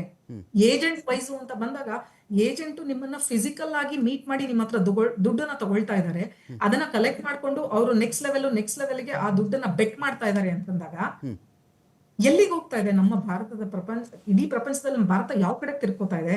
ಯಾಕೆಂದ್ರೆ ರೆವಿನ್ಯೂ ಜನರೇಟ್ ಆಗ್ತಾ ಇದೆ, ಅದು ಭಾರತ ಸರ್ಕಾರದ ಕಣ್ಣಿಗೆ ಬೀಳ್ತಾ ಇಲ್ಲ. ಯಾಕೆಂದ್ರೆ ಅದ್ ಯಾವ್ದು ನಮ್ಮ ಟ್ಯಾಕ್ಸ್ ಒಂದು ಬ್ರಾಕೆಟ್ ಅಲ್ಲಿ ಬರ್ತಾ ಇಲ್ಲ. ಎರಡನೇದು, ಅಕಸ್ಮಾತ್ ನಮ್ಮ ಸಾಮಾನ್ಯ ಜನ ಯಾರೋ ಒಬ್ಬ ಮಿಡಲ್ ಕ್ಲಾಸ್ ಫ್ಯಾಮಿಲಿನವನು ತನ್ನ ಮಗಳು ಮದ್ವೆ ಮಾಡ್ಬೇಕು ಅಂತ ಹೇಳಿ ಈ ಆನ್ಲೈನ್ ಬೆಟ್ಟಿಂಗ್ ಅಲ್ಲಿ ಮನೇನೋ ಅಥವಾ ಹೆಂಡತಿ ಒಡವೆನೋ ಅಡ ಇಟ್ಟು ಹಾಕಿರ್ತಾನೆ, ಅವನೀಗ ಸೋತಿದ್ದಾನೆ, ಅದ್ರಲ್ಲಿ ಬೇರೆ ಮೋಸ ಆಗಿದೆ. ಅವನ್ ಮಾಡಿದ್ದ ಬೆಟ್ಟಿಂಗು ಈ ಬಾಲ್ 6 ಹೊಡಿಯತ್ತೆ ಅಂತ, ಆದ್ರೆ ಅವನು ಅಪ್ಡೇಟ್ ತಗೋಬೇಕಾಗಿರೋನ್ ಹೇಳ್ತಾ ಇರೋದು ಇಲ್ಲ ನೀವು ಅದನ್ನ ಬೆಟ್ಟೆ ಮಾಡಿಲ್ಲ ಅಂತಾನೆ. ಯಾರ ಹತ್ರ ಹೇಳೋದೀಗ? ಓಕೆ. ಸೊ ಇದು ಇವತ್ತಿನ ಈ ಬೆಟ್ಟಿಂಗ್ ಪ್ರಪಂಚ. ಹೀಗಿರುವಾಗ ನಮ್ಮ ಸರ್ಕಾರದಿಂದ ನೀವ್ ಹೇಳಿದ ರೂಲ್ಸ್ ಜೊತೆಗೆ ಇನ್ನು ಸ್ಟ್ರಿಂಜೆಂಟ್ ಲಾ ಬೇಕು ನಮ್ಗೆ. We need lot of stringent law. ಇದರಲ್ಲಿ ಆಕ್ಚುಯಲ್ ಜನದ ಮಧ್ಯ ಮಾನಿಟರಿಂಗ್ ಜೊತೆಗೆ ಸೈಬರ್ ಪ್ರಪಂಚದ ಮಾನಿಟರಿಂಗ್ ನಡಿಬೇಕು. ಹಾಗೇನೆ ಈ ತರದ ಒಂದು ಗೇಮಿಂಗ್ ಪ್ಲಾಟ್ಫಾರ್ಮ್ ಇರುವಂತಹ ಅಪ್ಲಿಕೇಶನ್ ನ ಅಪ್ರೂವ್ ಮಾಡೋದಕ್ಕೆ ಒಂದು ಪ್ರಾಪರ್ ಕಮಿಟಿ ಕೂತ್ಕೋಬೇಕು, ಲೈಸೆನ್ಸ್ ಕೊಡ್ಬೇಕು ಅದಕ್ಕೆ. ಅಂದ್ರೆ ಇವತ್ತು ಒಂದು Dream11 ನಮ್ಮ ಜನ ಅದನ್ನ ಉಪಯೋಗಿಸ್ತಾ ಇದ್ದಾರೆ ಅಂದ್ರೆ ಇಸ್ ಇಟ್ ಬಿನ್ ಲೈಸೆನ್ಸ್ಡ್ ಅಂತ ಕೇಳಿದ್ರೆ ನೋ. ಸರ್ಕಾರದಿಂದ ಮಾನ್ಯತೆ ಪಡೆದಿದ್ಯಾ? ಇಲ್ಲ. ಪರ್ಮಿಷನ್ ಕೊಟ್ಟವ್ರು ಯಾರು? ಯಾರಿಗೂ ಗೊತ್ತಿಲ್ಲ. ಅಂದ್ರೆ ಮೇಡಮ್ ಅಲ್ಲಿ game of chance, game of skill ಅಂತ, game of chance, game of skill ಅಂತ game of skill, game of ಅದೃಷ್ಟದ್ದು ಏನಿದೆಯೋ ನಾನು ಅದನ್ನ ಅಕ್ಸೆಪ್ಟ್ ಮಾಡ್ತೀನಿ ಇಂಡಿಯನ್ ಲಾ ಪ್ರಕಾರ. ಬಟ್ ಗೇಮ್ ಆಫ್ ಸ್ಕಿಲ್ ಅನ್ನೋದಕ್ಕೆ ಎಲ್ಲಿದೆ ಇಲ್ಲಿ? ನೀವು ಒಂದು ಬೆಟ್ಟಿಂಗ್ ದಂಧೆನ ಗೇಮ್ ಆಫ್ ಸ್ಕಿಲ್ ಅಂತ ಹೆಂಗ್ ಕರಿತೀರಾ? ಕರೆಕ್ಟ್ ಅಲ್ವಾ? ಸೊ ಇದಕ್ಕೆ ನಮಗ್ ಬೇಕಾಗಿರೋದು ಈ ಲಾ. ನೀವ್ ಏನ್ ಇಷ್ಟೊತ್ತವರೆಗೂ ಓದಿದ್ರು ನನಗೆ ಅದ್ರ ಜೊತೆಗೆ ನಾವು ಇನ್ನಷ್ಟು ಸ್ಟ್ರಿಂಜೆಂಟ್ ಲಾಗಳನ್ನ ತರಬೇಕು ಅಂತೇಳಿ ಮಾತಾಡ್ತೀನಿ ಮೇಡಮ್, ಮಾತಾಡ್ತೀನಿ. ಬೆಟ್ಟಿಂಗ್ ಆ್ಯಪ್ಗಳನ್ನು ಬ್ಯಾನ್ ಮಾಡೋ ವಿಚಾರಕ್ಕೆ ಸಂಬಂಧಪಟ್ಟಂತೆ, ಅದರಲ್ಲೂ ಕೂಡ ಇಲ್ಲೀಗಲ್ ಆಗಿ ಇರ್ತಕ್ಕಂಥ ಬೆಟ್ಟಿಂಗ್ ಆ್ಯಪ್ಗಳು, ಎಷ್ಟೆಲ್ಲ ರೀತಿಯಲ್ಲಿ ಬೆಟ್ಟಿಂಗ್ ಆ್ಯಪ್ಗಳು ನಡೀತಾ ಇವೆ. ಆನ್ಲೈನ್ ಆದರೂ ಸರಿ, ಆಫ್ಲೈನ್ ಆದರೂ ಸರಿ ನಾವು ನೋಡ್ತಾ ಇದ್ದೀವಿ. ಇದ್ರ ಮಧ್ಯದಲ್ಲಿ ನನ್ನ ಪ್ರಶ್ನೆ ಈಗ ಉಮೇಶ್ ಸರ್, ಶುಭಮಂಗಳ ಮೇಡಮ್ ಸಾಕಷ್ಟು ಮಾತಾಡ್ತಾ ಇದ್ರು, ಅನಂತಪ್ರಭು ಸರ್ ಕೂಡ ಸಾಕಷ್ಟು ಮಾತಾಡಿದ್ರು. ನನ್ನ ಪಾಯಿಂಟ್ ಇಲ್ಲಿ ಸರ್, ಕಾನೂನು ಇಷ್ಟು ಸಾಕ ಅಂತ. ನಾನು ಇನ್ನೊಂದು ಕಡೆ ಹೇಳ್ತೀನಿ, ಇದ್ರ ಬಗ್ಗೆ ಏನಂತ ಹೇಳಿದ್ರೆ ನನಗೆ ಆದಾಯ ಬರ್ತಾ ಇದೆ, ನನಗೆ ಯಾರು ನನಗೆ ಡೊನೇಷನ್ ಕೊಡ್ತಾರೆ, ನನಗೆ ಯಾರೋ ಯಾವುದೋ ಬಾಂಡ್ಗಳಲ್ಲಿ ನನಗೇನೋ ಒಂದು ದಾನ ಕೊಟ್ಟುಬಿಡ್ತಾರೆ. ಇಂಥ ಕಾರಣಗಳಿಗಾಗಿ ನಾವು ಮೇಡಮ್ ಹೇಳ್ತಾ ಇದ್ರು, ಈಗ ನಾನೊಂದು 59 ಕೋಟಿ ಜನ ಅಂತ ನಾನು ಹೇಳಿದೆ, madam half of the Indian population ಅಂತ ಮೇಡಮ್ ಹೇಳ್ತಾ ಇದ್ರು. ಎರಡರಲ್ಲಿ ಯಾವುದೇ ನಂಬರ್ ಆದರೂ ಕೂಡ ಸರ್ ಹೆಚ್ಚು ಕಡಿಮೆ ಭಾರತದ ಜನಸಂಖ್ಯೆಗೆ ಅರ್ಧಕ್ಕೆ ಹತ್ತಿರವಾಗಿದೆ ಅಂತ ನಾವು ಭಾವಿಸೋಣ. ಅರ್ಧಕ್ಕರ್ಧ ಜನಸಂಖ್ಯೆ ಮೇಡಮ್ ಹೇಳ್ತಾ ಇದ್ರು ಎಲ್ರಿಗೂ ಕೂಡ ಕೂತ್ಕೊಂಡು 10 ರೂಪಾಯಿ ಇರೋ ದುಡ್ಡು 1000 ರೂಪಾಯಿ ಆಗಿಬಿಡ್ಬೇಕು, 1000 ರೂಪಾಯಿ ಇರೋ ದುಡ್ಡು 1,00,000 ಆಗಿಬಿಡ್ಬೇಕು, ಕೂತ್ ಜಾಗದಲ್ಲಿ ಆಗಿಬಿಡ್ಬೇಕು ಅಂತ ಒಂದು ದುರಾಸೆ ಇದೆ. ಎರಡನೇದು ಇದಕ್ಕೆ ಕಡಿವಾಣ ಯಾವಾಗಲೂ ಸರ್ ಕರ್ನಾಟಕದಲ್ಲಿ ನಿಮ್ಗೆ ನೆನಪಿರಬೇಕು ಸರ್, SM ಕೃಷ್ಣ ಅವರ ಆ ಪೀರಿಯಡ್ನಲ್ಲಿ ಹಿಂದೂ ಮುಂದಲ್ಲಿ ನಾನು ಮಾತಾಡ್ತಾ ಇದ್ದೀನಿ, ಅದೇನೋ 3 ಅಂಕಿದೋ ಏನೋ ಒಂದು ಲಾಟ್ರಿ ನಡೀತಾ ಇತ್ತು ಸರ್. ಆಗ ಲಾಟ್ರಿ ನಡೀತಾ ಇತ್ತು, ಮನೆ ಸರ್ವನಾಶ ಸರ್. ರೈತರುಗಳು ಬಂದು ಹಾಳಾಗ್ಬಿಟ್ರು ಪಾಪ, ಎಷ್ಟೋ ಮನೆಗಳು ಹಾಳಾದ್ವು. ಲಾಟ್ರಿ ಬ್ಯಾನ್ ಆಯಿತು ಸರ್, ಎಷ್ಟೋ ಥರ ನಿಟ್ಟುಸಿರು ಬಿಟ್ಟಂಗೆ ಆಯಿತು ಅಂತ ಹೇಳಿ ಇದನ್ನು ಎಂಟೈರ್ ಆಗಿ ಬ್ಯಾನ್ ಮಾಡಿ ನೋಡಿ ಸರ್. ಇವತ್ತಿಗೆ ನಾವು ಮೊದಲೆಲ್ಲ ಇಂಡಿಯಾದ ಮ್ಯಾಚ್ ಆಡ್ತಿತ್ತಾ, ಅಪ್ಪ ಮಕ್ಕಳು ಮನೆಯಲ್ಲಿ ಅಪ್ಪ ಮಗಳು ಅಥವಾ ಅಣ್ಣ ತಂಗಿ ಸಣ್ಣ ಬೆಟ್ಟಿಂಗ್ ಇಟ್ಕೊಳ್ಳೋರು ಸರ್. 1 ರೂಪಾಯಿ, 5 ರೂಪಾಯಿ, 10 ರೂಪಾಯಿ ನಾವು ನೋಡಿದ್ವಿ. ಇವತ್ತಿಗೇನಿಲ್ಲ ಸರ್, ರೂಮ್ಗೆ ಹೋಗಿ ಬಾಗಿಲು ಹಾಕ್ಕೊಂಡು ಮೊಬೈಲ್ ಹಿಡ್ಕೊಂಡ ಅಂದರೆ ಎಷ್ಟು ಕೋಟಿ ಕಳ್ಕೊಂಡ ಅವನಿಗೆ ಗೊತ್ತಿಲ್ಲ, ಎಷ್ಟು ಲಕ್ಷ ಕಳ್ಕೊಂಡ್ರೂ ಗೊತ್ತಿಲ್ಲ. ಇದರಲ್ಲಿ ಅಪ್ಪನೂ ಮಾಡ್ತಿರಬಹುದು. ಇದರ ನಿಯಂತ್ರಣಕ್ಕೆ ಸರ್ಕಾರದ ಕಡೆಯಿಂದನೇ ಬಲವಾಗಿ ಆ್ಯಪ್ಗಳೇ ಬ್ಯಾನ್ ಆಗಬೇಕಾ ಅಂತ? ಖಂಡಿತವಾಗ್ಲು ರಮಕಾಂತ್ ನೋಡಿ, ನಾವ್ ಏನೂ ಮಾಡೋಕ್ ಆಗುದಿಲ್ಲ. ಈಗ ಮೊಬೈಲ್ ನಮ್ಮ ಹತ್ರ ಇದೆ, ಅದರಲ್ಲಿ ಹಲವಾರು ಅಪ್ಲಿಕೇಶನ್ಗಳಿದಾವೆ. ಆಮೇಲೆ ಅದ್ರೊಳಗಡೆ ಬಹಳ ಅನಾಹುತ ಆಗ್ತಾ ಇರ್ತಕ್ಕಂಥವು. ಆಮೇಲೆ ಮೊಬೈಲ್ನ ನೋಡಿ ಹಲವಾರು ಅಪ್ಲಿಕೇಶನ್ಗಳು ಬರ್ತವೆ. ನಾವು ಅದಕ್ಕೆ ಒಂದು ಡಿಸಿಪ್ಲಿನ್ ಏರ್ಕೊಳ್ಳಿಲ್ಲ, ಯಾವ್ದು ಯೂಸ್ ಮಾಡ್ಬೇಕು ಯಾವ್ದು ಮಾಡಬಾರ್ದು ಅಂತ ಅನ್ನುವಂಥದ್ನ ಒಂದು ನಾವೇ ಕಡವಾಣ ಮಾಡ್ಕೊಳಕ್ ಆಗುದಿಲ್ಲ ಅಂದ್ರೆ ನಮ್ಮ ಮನಸ್ಥಿತಿಗಳು ಎಲ್ಲೂ ಮುಟ್ಬಿಟ್ಟಿದಾವೆ ಏನ್ಬಿಟ್ಟು ಅಂತ. ಅಂದ್ರೆ ಅದನ್ನ ಕಡವಾಣ ಹಾಕೊಳ್ಳುವಂತ ದುಸ್ಥಿತಿ ನಮ್ಗೆ ಬಂದ್ಬಿಡ್ತಾ? ಯಾಕೆ ಆಡ್ಬೇಕು? ಆಯ್ತು, ನಿನಗೆ ಈ ಸ್ಪೀಟ್ ಆಡುವಂತದ್ದು, ನಿನಗೆ ಗ್ಯಾಮ್ಲಿಂಗ್ ಆಡ್ತಕ್ಕಂಥ ನಿನ್ನ ಪ್ರವೃತ್ತಿ ಇದೆ, ನೀನ್ ಏನಾದ್ರೂ ಮಾಡಿ ಹುಡುಕ್ತಾ. ಆಮೇಲೆ ಕೆಲವಷ್ಟು ಈ ಗ್ಯಾಮ್ಲರ್ಗಳನ್ನ ಮತ್ತೆ ಕೆಲವಷ್ಟು ಈ ಪ್ರಾಸ್ಟಿಟ್ಯೂಷನ್ ಅಡ್ಡೆಗಳಿಗೆ ಸಂಬಂಧಪಟ್ಟಂತವ ನೀವು ಬಹಳ ಕಷ್ಟ ಅಂತವನ್ನೆಲ್ಲ ನಿಗ್ರಹಿಸ್ಬೇಕಾದ್ರೆ ನೀವು ಒಂದ್ ಕಡೆ ಬಲೂನ್ ಇದ್ದಂಗ ಅವು ಹಿಂಗ ಅದ್ಬಿಟ್ರೆ ಇನ್ನೊಂದ್ ಕಡೆ ಎದ್ದೇಳುತ್ತದು. ಮತ್ತೆ ಅದನ್ನ ನಿಗ್ರಹ ಮಾಡ್ಬೇಕು ಅಂತ ಅಂದ್ರೆ ಈಗಿನ ಕಾನೂನುಗಳು ನೀವು ನೋಡ್ತಾ ಇದ್ದೀರಲ್ಲ, ಈಗ ಪ್ರಾಸ್ಟಿಟ್ಯೂಷನ್ ಅಂತ ಆಗ್ತಾ ಅಂದ್ರೆ ಈಗೇನು ಇಲ್ವೇ ಇಲ್ಲ ಬಿಡಿ. ಈಗ ಅದೆಲ್ಲ ಹೊಟ್ಟೆ ಹೋಗ್ಬಿಡ್ತು, ರೇಡು ಮಾಡೋಕ್ಕಾಗಲ್ಲ. ಯಾರೋ ಒಬ್ಬ ತಲೆ ಹಿಡ್ಕ ಅಂತವನು ಕೇಸ್ ಹಾಕಿ ಅಂತ ಹೇಳ್ತಾರೆ. ಪೊಲೀಸರುಗಳು ಸಹ ಬಿಟ್ಟಾಕಿದ್ರು. ಅವ್ನ ಹಿಡ್ಕೊಂಡು ಕೂತ್ಕೊಂಡು ಅವನ್ನ ಕೇಸ್ ಹಾಕೊಂಡು ಇವ್ರನ್ನೆಲ್ಲ ಕರ್ಕೊಂಡೋಗಿ ಮನೆಗೆ ಸೇರಿಸಿ ಬಸ್ಗೆ ಕಾಸು ಕೊಟ್ಟು ರೈಲ್ವೆ ಟಿಕೆಟ್ ಕೊಟ್ಟು ಕಳ್ಸ್ಕೊಡ್ಬೇಕು ಅಂತ ಹೇಳಿ ಆ ತರ ಕೇಸಸ್ಗಳು ಇವಾಗ ರಿಜಿಸ್ಟರ್ ಮಾಡೋದೇ ಬಿಟ್ಬಿಟ್ರು. ಇವಾಗ ಅದು ಒಂಥರ ಮುಖ್ಯ ಸಮಾಜದಲ್ಲಿ ಮುಖ್ಯ ವಾಹಿನಿಯಲ್ಲಿ ಅದು ಒಂಥರ ಇವಾಗ ಏನೋ ಒಂದು ಉದ್ಯೋಗ ದೊರಕಿಸ್ತಕ್ಕಂಥ ಕೆಲಸ ಆಗೋಗ್ಬಿಟ್ಟಿದೆ. ಆದ್ರೆ ಈ ಆನ್ಲೈನ್ ಬೆಟ್ಟಿಂಗುಗಳು ಮತ್ತೆ ಉತ್ಪಾದನೆ ಆಗ್ತಾ ಇರ್ತಕ್ಕಂಥ ಈ ನಾಲಾಯಕ್ ಅಪ್ಲಿಕೇಶನ್ಗಳು ಏನ್ ಬರ್ತಾವಲ್ಲ, ಇವಕ್ಕೊಂದು ಅತ್ಯಂತ ನಿಯಂತ್ರಣ ಮಾಡೋದಕ್ಕೆ ಒಂದು ಸೆಂಟ್ರಲ್ ಗವರ್ಮೆಂಟ್ ಬಲಿಷ್ಠವಾದಂತ ಒಂದು ಸ್ಕ್ರೀನಿಂಗ್ ಕಮಿಟಿ ಬೇಕು. ಅಲ್ಲಿ ಯಾವ ಅಪ್ಲಿಕೇಶನ್ಗಳು ಬರ್ತವೆ, ಯಾವ ಅಪ್ಲಿಕೇಶನ್ ಅಲ್ಲಿ ಜನ ಹಾಳಾಗ್ತಾರೆ, ಯಾವ್ದು ಬೆಟ್ಟಿಂಗ್ ನಡೆಯುವಂತದ್ ನಮಗ್ ತಲುಪಲೇಬಾರ್ದವು. ಅಲ್ಲೇ ಈಗ ನಾವು ಹೇಮಾವತಿ ಡ್ಯಾಮ್ ಅಲ್ಲಿ ರಿಲೀಸ್ ಮಾಡ್ತಾರಪ್ಪ ವಾಟರ್ನ, ಏನ್ ಏಕಾಏಕಿ ಎಲ್ಲ ಬಿಟ್ಬಿಟ್ಟು ಕಂಪ್ಲೀಟ್ ಖಾಲಿ ಮಾಡ್ಬಿಡ್ತಾರಾ? ಕಂಟ್ರೋಲ್ ಮಾಡಲ್ವಾ ಅಲ್ಲಿ? ಬೇಕು, ಎಷ್ಟು ನೀರ್ ನಿಲ್ಸ್ಕೋಬೇಕು ಹೇಗೆ ಅಂತ ಅಂತದ್ರಿಂದ ಏನ್ ಯಾಕೆ ಮಾಡೋಕ್ಕಾಗಲ್ಲ ಅವ್ರ ಕೈಲಿ? ಹೋಗ್ಲಿ ಕೋರ್ಟ್ ನೋಡೋಣ ಅದ್ ಹೆಂಗ್ ಕೋರ್ಟ್ಗಳಿಗೆ. ಅಪ್ಲಿಕೇಶನ್ ಅಲ್ಲೇ ಬಲಿ ಹಾಕ್ಬಿಟ್ರಿ ಇಂಥವಕ್ಕೆಲ್ಲ, ಇವ್ರ ಅಲ್ಲೇ ನಿಲ್ಸ್ಬಿಟ್ರೆ ಅಲ್ಲೇ ಕಡವಾಣ ಹಾಕ್ಬಿಟ್ರಿ ಇಂಥವಕ್ಕೆ. ನಾವ್ ಇವ್ರನ್ನೆಲ್ಲ ಹುಡ್ಕೋದು, ಇವ್ರನ್ನೆಲ್ಲ ಇಡೀಕ್ ಹೋಗುದು, ದೇಶ ಪೆಟ್ರೋಲ್ ಡೀಸೆಲ್ ಖರ್ಚು ಮಾಡ್ಕೊಂಡು ರಾಜ್ಯದ ಖಜಾನೆ ದುಡ್ಡನ್ನೆಲ್ಲ ನಮ್ ಸಂಬಳಗಳು ಕೊಟ್ಕೊಂಡು ಎಲ್ಲ ಜಮ್ಮು ಕಾಶ್ಮೀರ ರಾಜಸ್ಥಾನ ಇದಕ್ಕೆ ಬಿಹಾರ UP ಸುತ್ಕೊಂಡು ಇವ್ರನ್ನೆಲ್ಲ ಕಳ್ಳರುಗಳನ್ನ ಎಲ್ಲೋ ಹಳ್ಳಿಗಳಲ್ಲಿ ಕೂತ್ಕೊಂಡೆಲ್ಲ ಮೋಸ ಮಾಡ್ತಾ ಇರ್ತಾರೆ, ಫೋಟೋ ಕೆಲಸ ಮಾಡ್ತಾ ಇರ್ತಾರೆ. ಇವ್ನೆಲ್ಲ ಇಟ್ಕೊಂಡು ಕೂತ್ಕೊಳ್ಳಕ್ ಆಗ್ತದಾ? ಆಮೇಲೆ ಸೆಂಟ್ರಲೈಸ್ ಏನಾದ್ರು ಒಂದ್ ಮಾಡ್ಬೇಕು ನೋಡಿ. ಈಗ ಇಂತ ಒಂದ್ ಕಡೆ ಇದಾನೆ, ಈ ಸಂಬಂಧಪಟ್ಟಂತವನ ಅವನ ಹಿಡಿದು ಅರೆಸ್ಟ್ ಮಾಡಿ ಆಯಾ ಇದಕ್ಕೆ ಲೋಕಲ್ ಇದಕ್ಕೆ ಕೋರ್ಟ್ಗಳಿಗೆ ಒಳಗಾಕುವಂತ ಕಾನೂನ ಬದಲಾವಣೆ ಮಾಡ್ಬೇಕು. ಈಗ ಏನು ಅಂದ್ರೆ ಅವನೇ ಬರ್ಬೇಕು, ನೀನಿಂದ ಒಬ್ಬನ ಹಿಡ್ಕೊಬರ್ಬೇಕು ಅಂದ್ರೆ UPಗೆ ನಾನೇ ಹೋಗ್ಬೇಕು, ಅವನಲ್ಲಿ ಇದಾನೆ, ಅವ್ನು ಸಿಗ್ತಾನೆ ಇಂಥದ್ ಕಡೆ ಅವನು ಅಡ್ರೆಸ್ ಇದೆ, ವಿಳಾಸ ಇದೆ ಇದ್ರೆ ಅಟ್ಲೀಸ್ಟ್ ಕಾನೂನಲ್ಲಿ ಇಂಥ ಸೈಬರ್ ಕ್ರೈಮ್ ಅಲ್ಲಿ ಆ ಲೋಕಲ್ ಅವ್ರಿಗೆ ಪೊಲೀಸ್ ಅವ್ರುಗಳು ಅವನ್ನ ಬಹಳ ಈಸಿಯಾಗಿ ಅವ್ನು ಹಿಡ್ಕೊಂಡು ನಮ್ಮ ಅಟ್ಲೀಸ್ಟ್ ಇಷ್ಟೊಂದು ನಾವು ಫೈನ್ ಸರ್, ಫೈನ್ ನಾನು ಮತ್ತಷ್ಟು ಮಾತಾಡಿಸ್ತೀನಿ.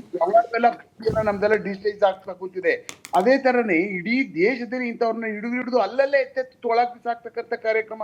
ನಾನಿಲ್ಲಿ ಏನೋ 1 ಲಕ್ಷ ರೂಪಾಯಿ ಯಾರಿಗೋ ಮೋಸ ಮಾಡೋವನಿದ್ರೆ ಅವನೆಲ್ಲೋ ರಾಜಸ್ಥಾನದಲ್ಲಿ ಯಾವ್ದೋ ಒಂದು ಪಾಲಿ ಡಿಸ್ಟ್ರಿಕ್ಟ್ ಅಲ್ಲಿ ಕೂತ್ಕೊಂಡವನಿದ್ರೆ ಹುಡಿಕೊಂಡು ಇಲ್ಲಿಂದ ಹೋಗೋ ಜೊತೆಗೆ ನನ್ ಜೋಬನ್ ದುಡ್ಡೆಲ್ಲ ಖರ್ಚಾಗೋಯ್ತದೆ. ಅಲ್ಲಿ ಹೋದ್ರು ಆಗೋದು ಇಲ್ಲ, ಕಷ್ಟ, ರಿಮೋಟ್ ಇಟ್ಕೊಂಡು ಕರ್ಕೊಂಡ್ ಬರೋಕ್ಕೂ ಆಗುದಿಲ್ಲ. ಇದು ಸಾಧ್ಯನೇ ಇದೆಲ್ಲ ಮಾಡೋದಕ್ಕೆ? ಫೈನ್ ಸರ್, ಆ ಕಾರಣ ಮೂಲಾಗ್ರವಾದಂತ ಕಾನೂನೇ ಬದಲಾವಣೆ ಆಗ್ಬೇಕು ಇವ್ರನ್ನ ಹಿಡಿದು ಬಲಿ ಆಗ್ತಕ್ಕಂಥದಕ್ಕೆ. ಮತ್ತೆ ಈ ಬರ್ತಕ್ಕಂಥ ಈ ಗಲೀಜ್ ಅಪ್ಲಿಕೇಶನ್ಗಳಿದಾವಲ್ಲ ಅಲ್ಲೇ ಫಿನಿಶ್ ಮಾಡ್ಬಿಡ್ತಾವ. ಬರ್ತಾ ಇರ್ತಕ್ಕಂಥವು ಇವಕ್ಕೆ ಅಪ್ಲಿಕೇಶನ್ಗಳೇ ಲ್ಯಾಂಡೇ ಆಗಬಾರ್ದವು. ಆ ತರ ಮಾಡ್ತಕ್ಕಂಥ ವ್ಯವಸ್ಥೆ ಮಾಡಿದ್ರೆ ಬದುಕ್ಬೋದು, ಇಲ್ಲ ಅಂದ್ರೆ ಏನು ಮಾಡಿದ್ರು ಸಾಧ್ಯ ಇಲ್ಲ. ಫೈನ್. ಶಿವಮಂಗಳ ಮೇಡಮ್, ಈಗ ಇದು ಕೇಂದ್ರ ಸರ್ಕಾರ ಮಾಡಲಿ ರಾಜ್ಯ ಸರ್ಕಾರ ಮಾಡಲಿ ಇದೊಂದು ಭಾಗ ಮೇಡಮ್. ನಾನು ಪೇರೆಂಟ್ಸ್ಗಳ ದೃಷ್ಟಿಯಿಂದ ಅನೇಕ ಕಡೆ ಪೇರೆಂಟ್ಸ್ ಆಡ್ತಿರ್ತಾರೆ, ಅದು ಬೇರೆ ವಿಚಾರ ಮೇಡಮ್. ನಾನು ನಮ್ಮಗಳಿಗೆ ನಾವು ಬೇಲಿ ಹಾಕ್ಕೊಳ್ಳೋ ಥರದಲ್ಲಿ ಏನಾದರೂ ಮಾಡಬಹುದಾ ಅಂತ ಶಿವಮಂಗಳ ಮೇಡಮ್ ಅವ್ರನ್ನ ಕೇಳಿದಾಗ, ನಮ್ಮ ಮನೆಯಲ್ಲಿ ನಾನು ಸೇಫಾಗಿರಬೇಕು, ನನ್ನ ಮನೆ ಅಷ್ಟು ಮಟ್ಟಕ್ಕಾದ್ರೂ ಫಸ್ಟ್ ನನ್ನ ಮನೆ ಮಟ್ಟಕ್ಕಾದರೂ ನನ್ನ ಮಕ್ಕಳು ಹಾಳಾಗಬಾರ್ದು, ನನ್ನ ಮೊಬೈಲ್ ಸೇಫ್ ಇರಬೇಕು, ನನ್ನ ಮೊಬೈಲಿಂದ ಯಾರೋ ಹ್ಯಾಕ್ ಮಾಡಬಾರ್ದು, ಇಂಥ ಗೇಮಿಂಗ್ ಆ್ಯಪ್ಗಳು ಎಂಟ್ರಿನೇ ಆಗಬಾರ್ದು, ಈ ಥರ ನಮಗೆ ನಾವೇ ಕಡಿವಾಣ ಹಾಕೊಳ್ಳೋಂಥ ವ್ಯವಸ್ಥೆ ಏನಾದರೂ ಇದೆಯಾ ಮೇಡಮ್ ಇಲ್ಲಿ? ಖಂಡಿತವಾಗ್ಲೂ ಇದೆ. ಈಗಾಗಲೇ ನೀವು ಹೇಳ್ದಂಗೆ ನಾವು ಬರೀ ಆನ್ಲೈನ್ ಗೇಮಿಂಗ್, ಕ್ರಿಕೆಟು ಅಥವಾ ಬೇರೆದನ್ನ ನೋಡಿದಾಗ ನೀವ್ ಹೇಳಿದ್ದು ಒಂದು ಪಾಯಿಂಟ್ ನಿಜವಾಗ್ಲೂ ಈಗ್ಲೂ ನಡೀತಾ ಇದೆ. ಅದೇನು ಅಂದ್ರೆ ಮಟ್ಕ. ನೀವ್ ಹೇಳಿದ್ದು ಆ ನಂಬರ್ ಗೇಮ್ ನ ಮಟ್ಕ ಅಂತ ಕರೀತಾರೆ, ಅಥವಾ ಸತ್ತ ಮಟ್ಕ ಅಂತ ಕರೀತಾರೆ. ಅದು ಬಹಳ ಒಂದು 40-50 ವರ್ಷದಿಂದ ಈಗಾಗಲೇ ನಡೀತಾ ಇದೆ. ಬಾಂಬೆ ಇಸ್ ಹೆಡ್ ಕ್ವಾರ್ಟರ್ಸ್, ಅದು ಎಲ್ಲರಿಗೂ ಗೊತ್ತಿದೆ. ಅದು ಆನ್ಲೈನ್ ಮಟ್ಕ ಅಂತ ಶುರು ಮಾಡಿದ್ರು, ಅದು ಸಿಂಗಲ್ ನಂಬರು, ಜೋಡಿ ಅಥವಾ ಪತ್ತಿ, ಹಾಫ್ ಸಂಗಮು, ಫುಲ್ ಸಂಗಮು ಎಲ್ಲ ಇತ್ತು. ಆನ್ಲೈನ್ ಇಂದ ನಾವು ತಕ್ಕ ಮಟ್ಟಿಗೆ, ಯಾಕೆಂದ್ರೆ ಇದು ಇಲ್ಲಿಗಲ್ಲು ಅಂತ ಹೇಳಿ ನಮ್ಮ ಪಬ್ಲಿಕ್ ಗೇಮಿಂಗ್ ಆಕ್ಟ್ 1987 ಪ್ರಕಾರ ಅದನ್ನ ಬ್ಲಾಕ್ ಮಾಡೋದಿಕ್ ಆಯ್ತು.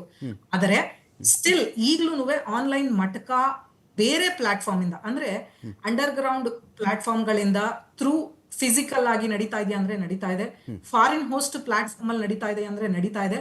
ಇದರಲ್ಲಿ ಯಂಗ್ಸ್ಟರ್ಸ್ ಅಂದ್ರೆ ಯೂತ್ ಮಕ್ಕಳುಗಳು, ಕಾಲೇಜ್ ಹುಡುಗರು ಇನ್ವಾಲ್ವ್ ಆಗಿದ್ದಾರೆ ಅಂದ್ರೆ ಖಂಡಿತವಾಗ್ಲೂ ಇದೆ.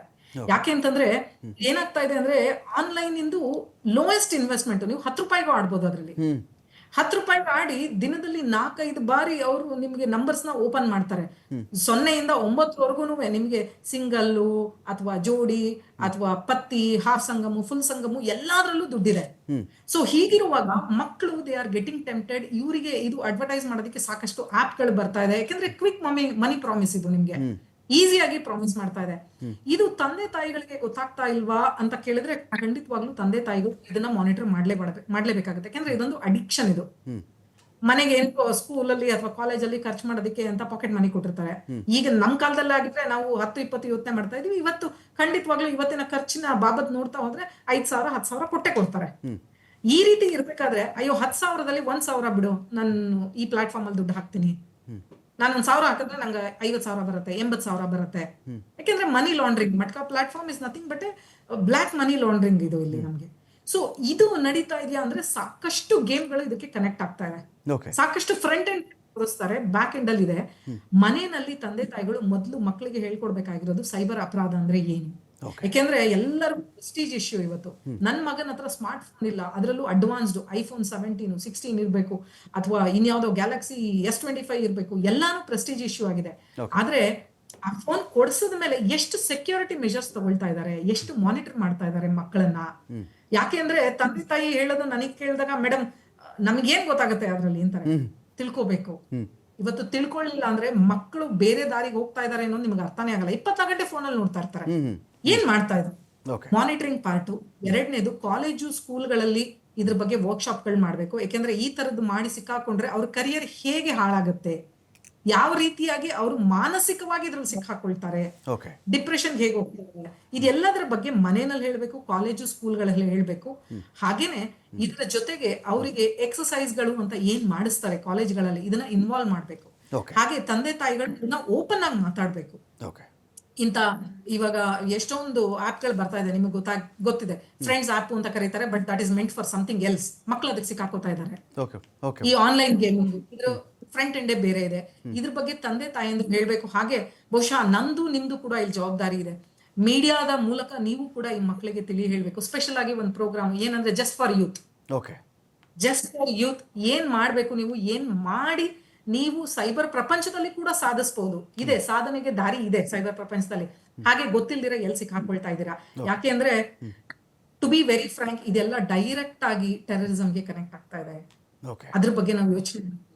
ಯಾಕೆಂದ್ರೆ ಮಕ್ಕಳಿಗೆ ದುಡ್ಡಿನ ಆಸೆ ತೋರಿಸೋದ್ರ ಜೊತೆಗೆ ಅವ್ರು ಯಾವಾಗ ಮಕ್ಕಳ ಮೈಂಡ್ ನ ರೀಡ್ ಮಾಡ್ತಾರೋ, ಯಾರನ್ನ ನಾವು ಟೆರರಿಸಂಗೆ ಹೇಳ್ಕೊಳ್ಬಹುದು ಅಂತ ಪ್ರೊಫೈಲಿಂಗ್ ಮಾಡ್ತಾರೆ ಆನ್ಲೈನ್ ಅಲ್ಲಿ. ಸೊ ಇದಕ್ಕೆ ಮಕ್ಕಳು ಗುರಿ ಆಗ್ತಾ ಇದ್ದಾರೆ. ಸೊ ಹಾಗಾಗಿ ನಮ್ಮ ದೇಶದ ಸುರಕ್ಷೆ ಇವತ್ತು ನೀವ್ ಹೇಳ್ದಂಗೆ ಮನೆಯಲ್ಲಿ ಶುರುವಾಗ್ತಾ ಇದೆ. ದಯವಿಟ್ಟು ಈ ಕಾರ್ಯಕ್ರಮ ನೋಡ್ತಾ ಇರೋ ಎಲ್ಲಾ ತಂದೆ ತಾಯಂದ್ರು ಇದ್ರ ಬಗ್ಗೆ ಬಹುಶಃ ಸೀರಿಯಸ್ ಆಗಿ ಒಂದು ನೋಟ್ ನ ಮಾಡ್ಕೊಳ್ಬೇಕು. ಏನು ಅಂದ್ರೆ ತಾವು ತಂದೆ ತಾಯಿಯಾಗಿ ಏನು ಜವಾಬ್ದಾರಿಯನ್ನು ನಿರ್ವಹಿಸ್ತಾ ಇದ್ದೀರಾ, ಅದರಲ್ಲಿ ಸೈಬರ್ ಪ್ರಪಂಚದಲ್ಲಿ ಮಕ್ಕಳನ್ನ ಕಾಪಾಡಿಕೊಂಡು ದೇಶವನ್ನ ಕಾಪಾಡೋದು ನಿಮ್ಮ ಜವಾಬ್ದಾರಿ. Thank you so much madam. Thank you so much. Dilip sir, ಒಂದು ಪಾಯಿಂಟ್ ಇದೆ. ಮೇಡಮ್ ಆಗಲೇ ಹೇಳ್ತಾ ಇದ್ರು, ಅರ್ಧದಷ್ಟು ಜನಸಂಖ್ಯೆ ಈ ಒಂದು ಗೇಮಲ್ಲಿದ್ದಾರೆ ಅಂತ ಹೇಳಿ. ಹೆಚ್ಚು ಕಡಿಮೆ ಮೇಡಮ್ ಅಂಶ ಕೊಟ್ಟಿರೋ ಪ್ರಕಾರ ಲೆಕ್ಕ ಹಾಕಿದ್ರು ಅದೇನೇ 58 ಕೋಟಿ 59 ಕೋಟಿ ಜನ ಇದರಲ್ಲಿ ಆಡ್ತಿದ್ದಾರೆ ಅಂದರು ಅದೇ ಲೆಕ್ಕಕ್ಕೆ ಬರುತ್ತೆ. ಹೆಚ್ಚು ಕಡಿಮೆ ಇರಲಿ.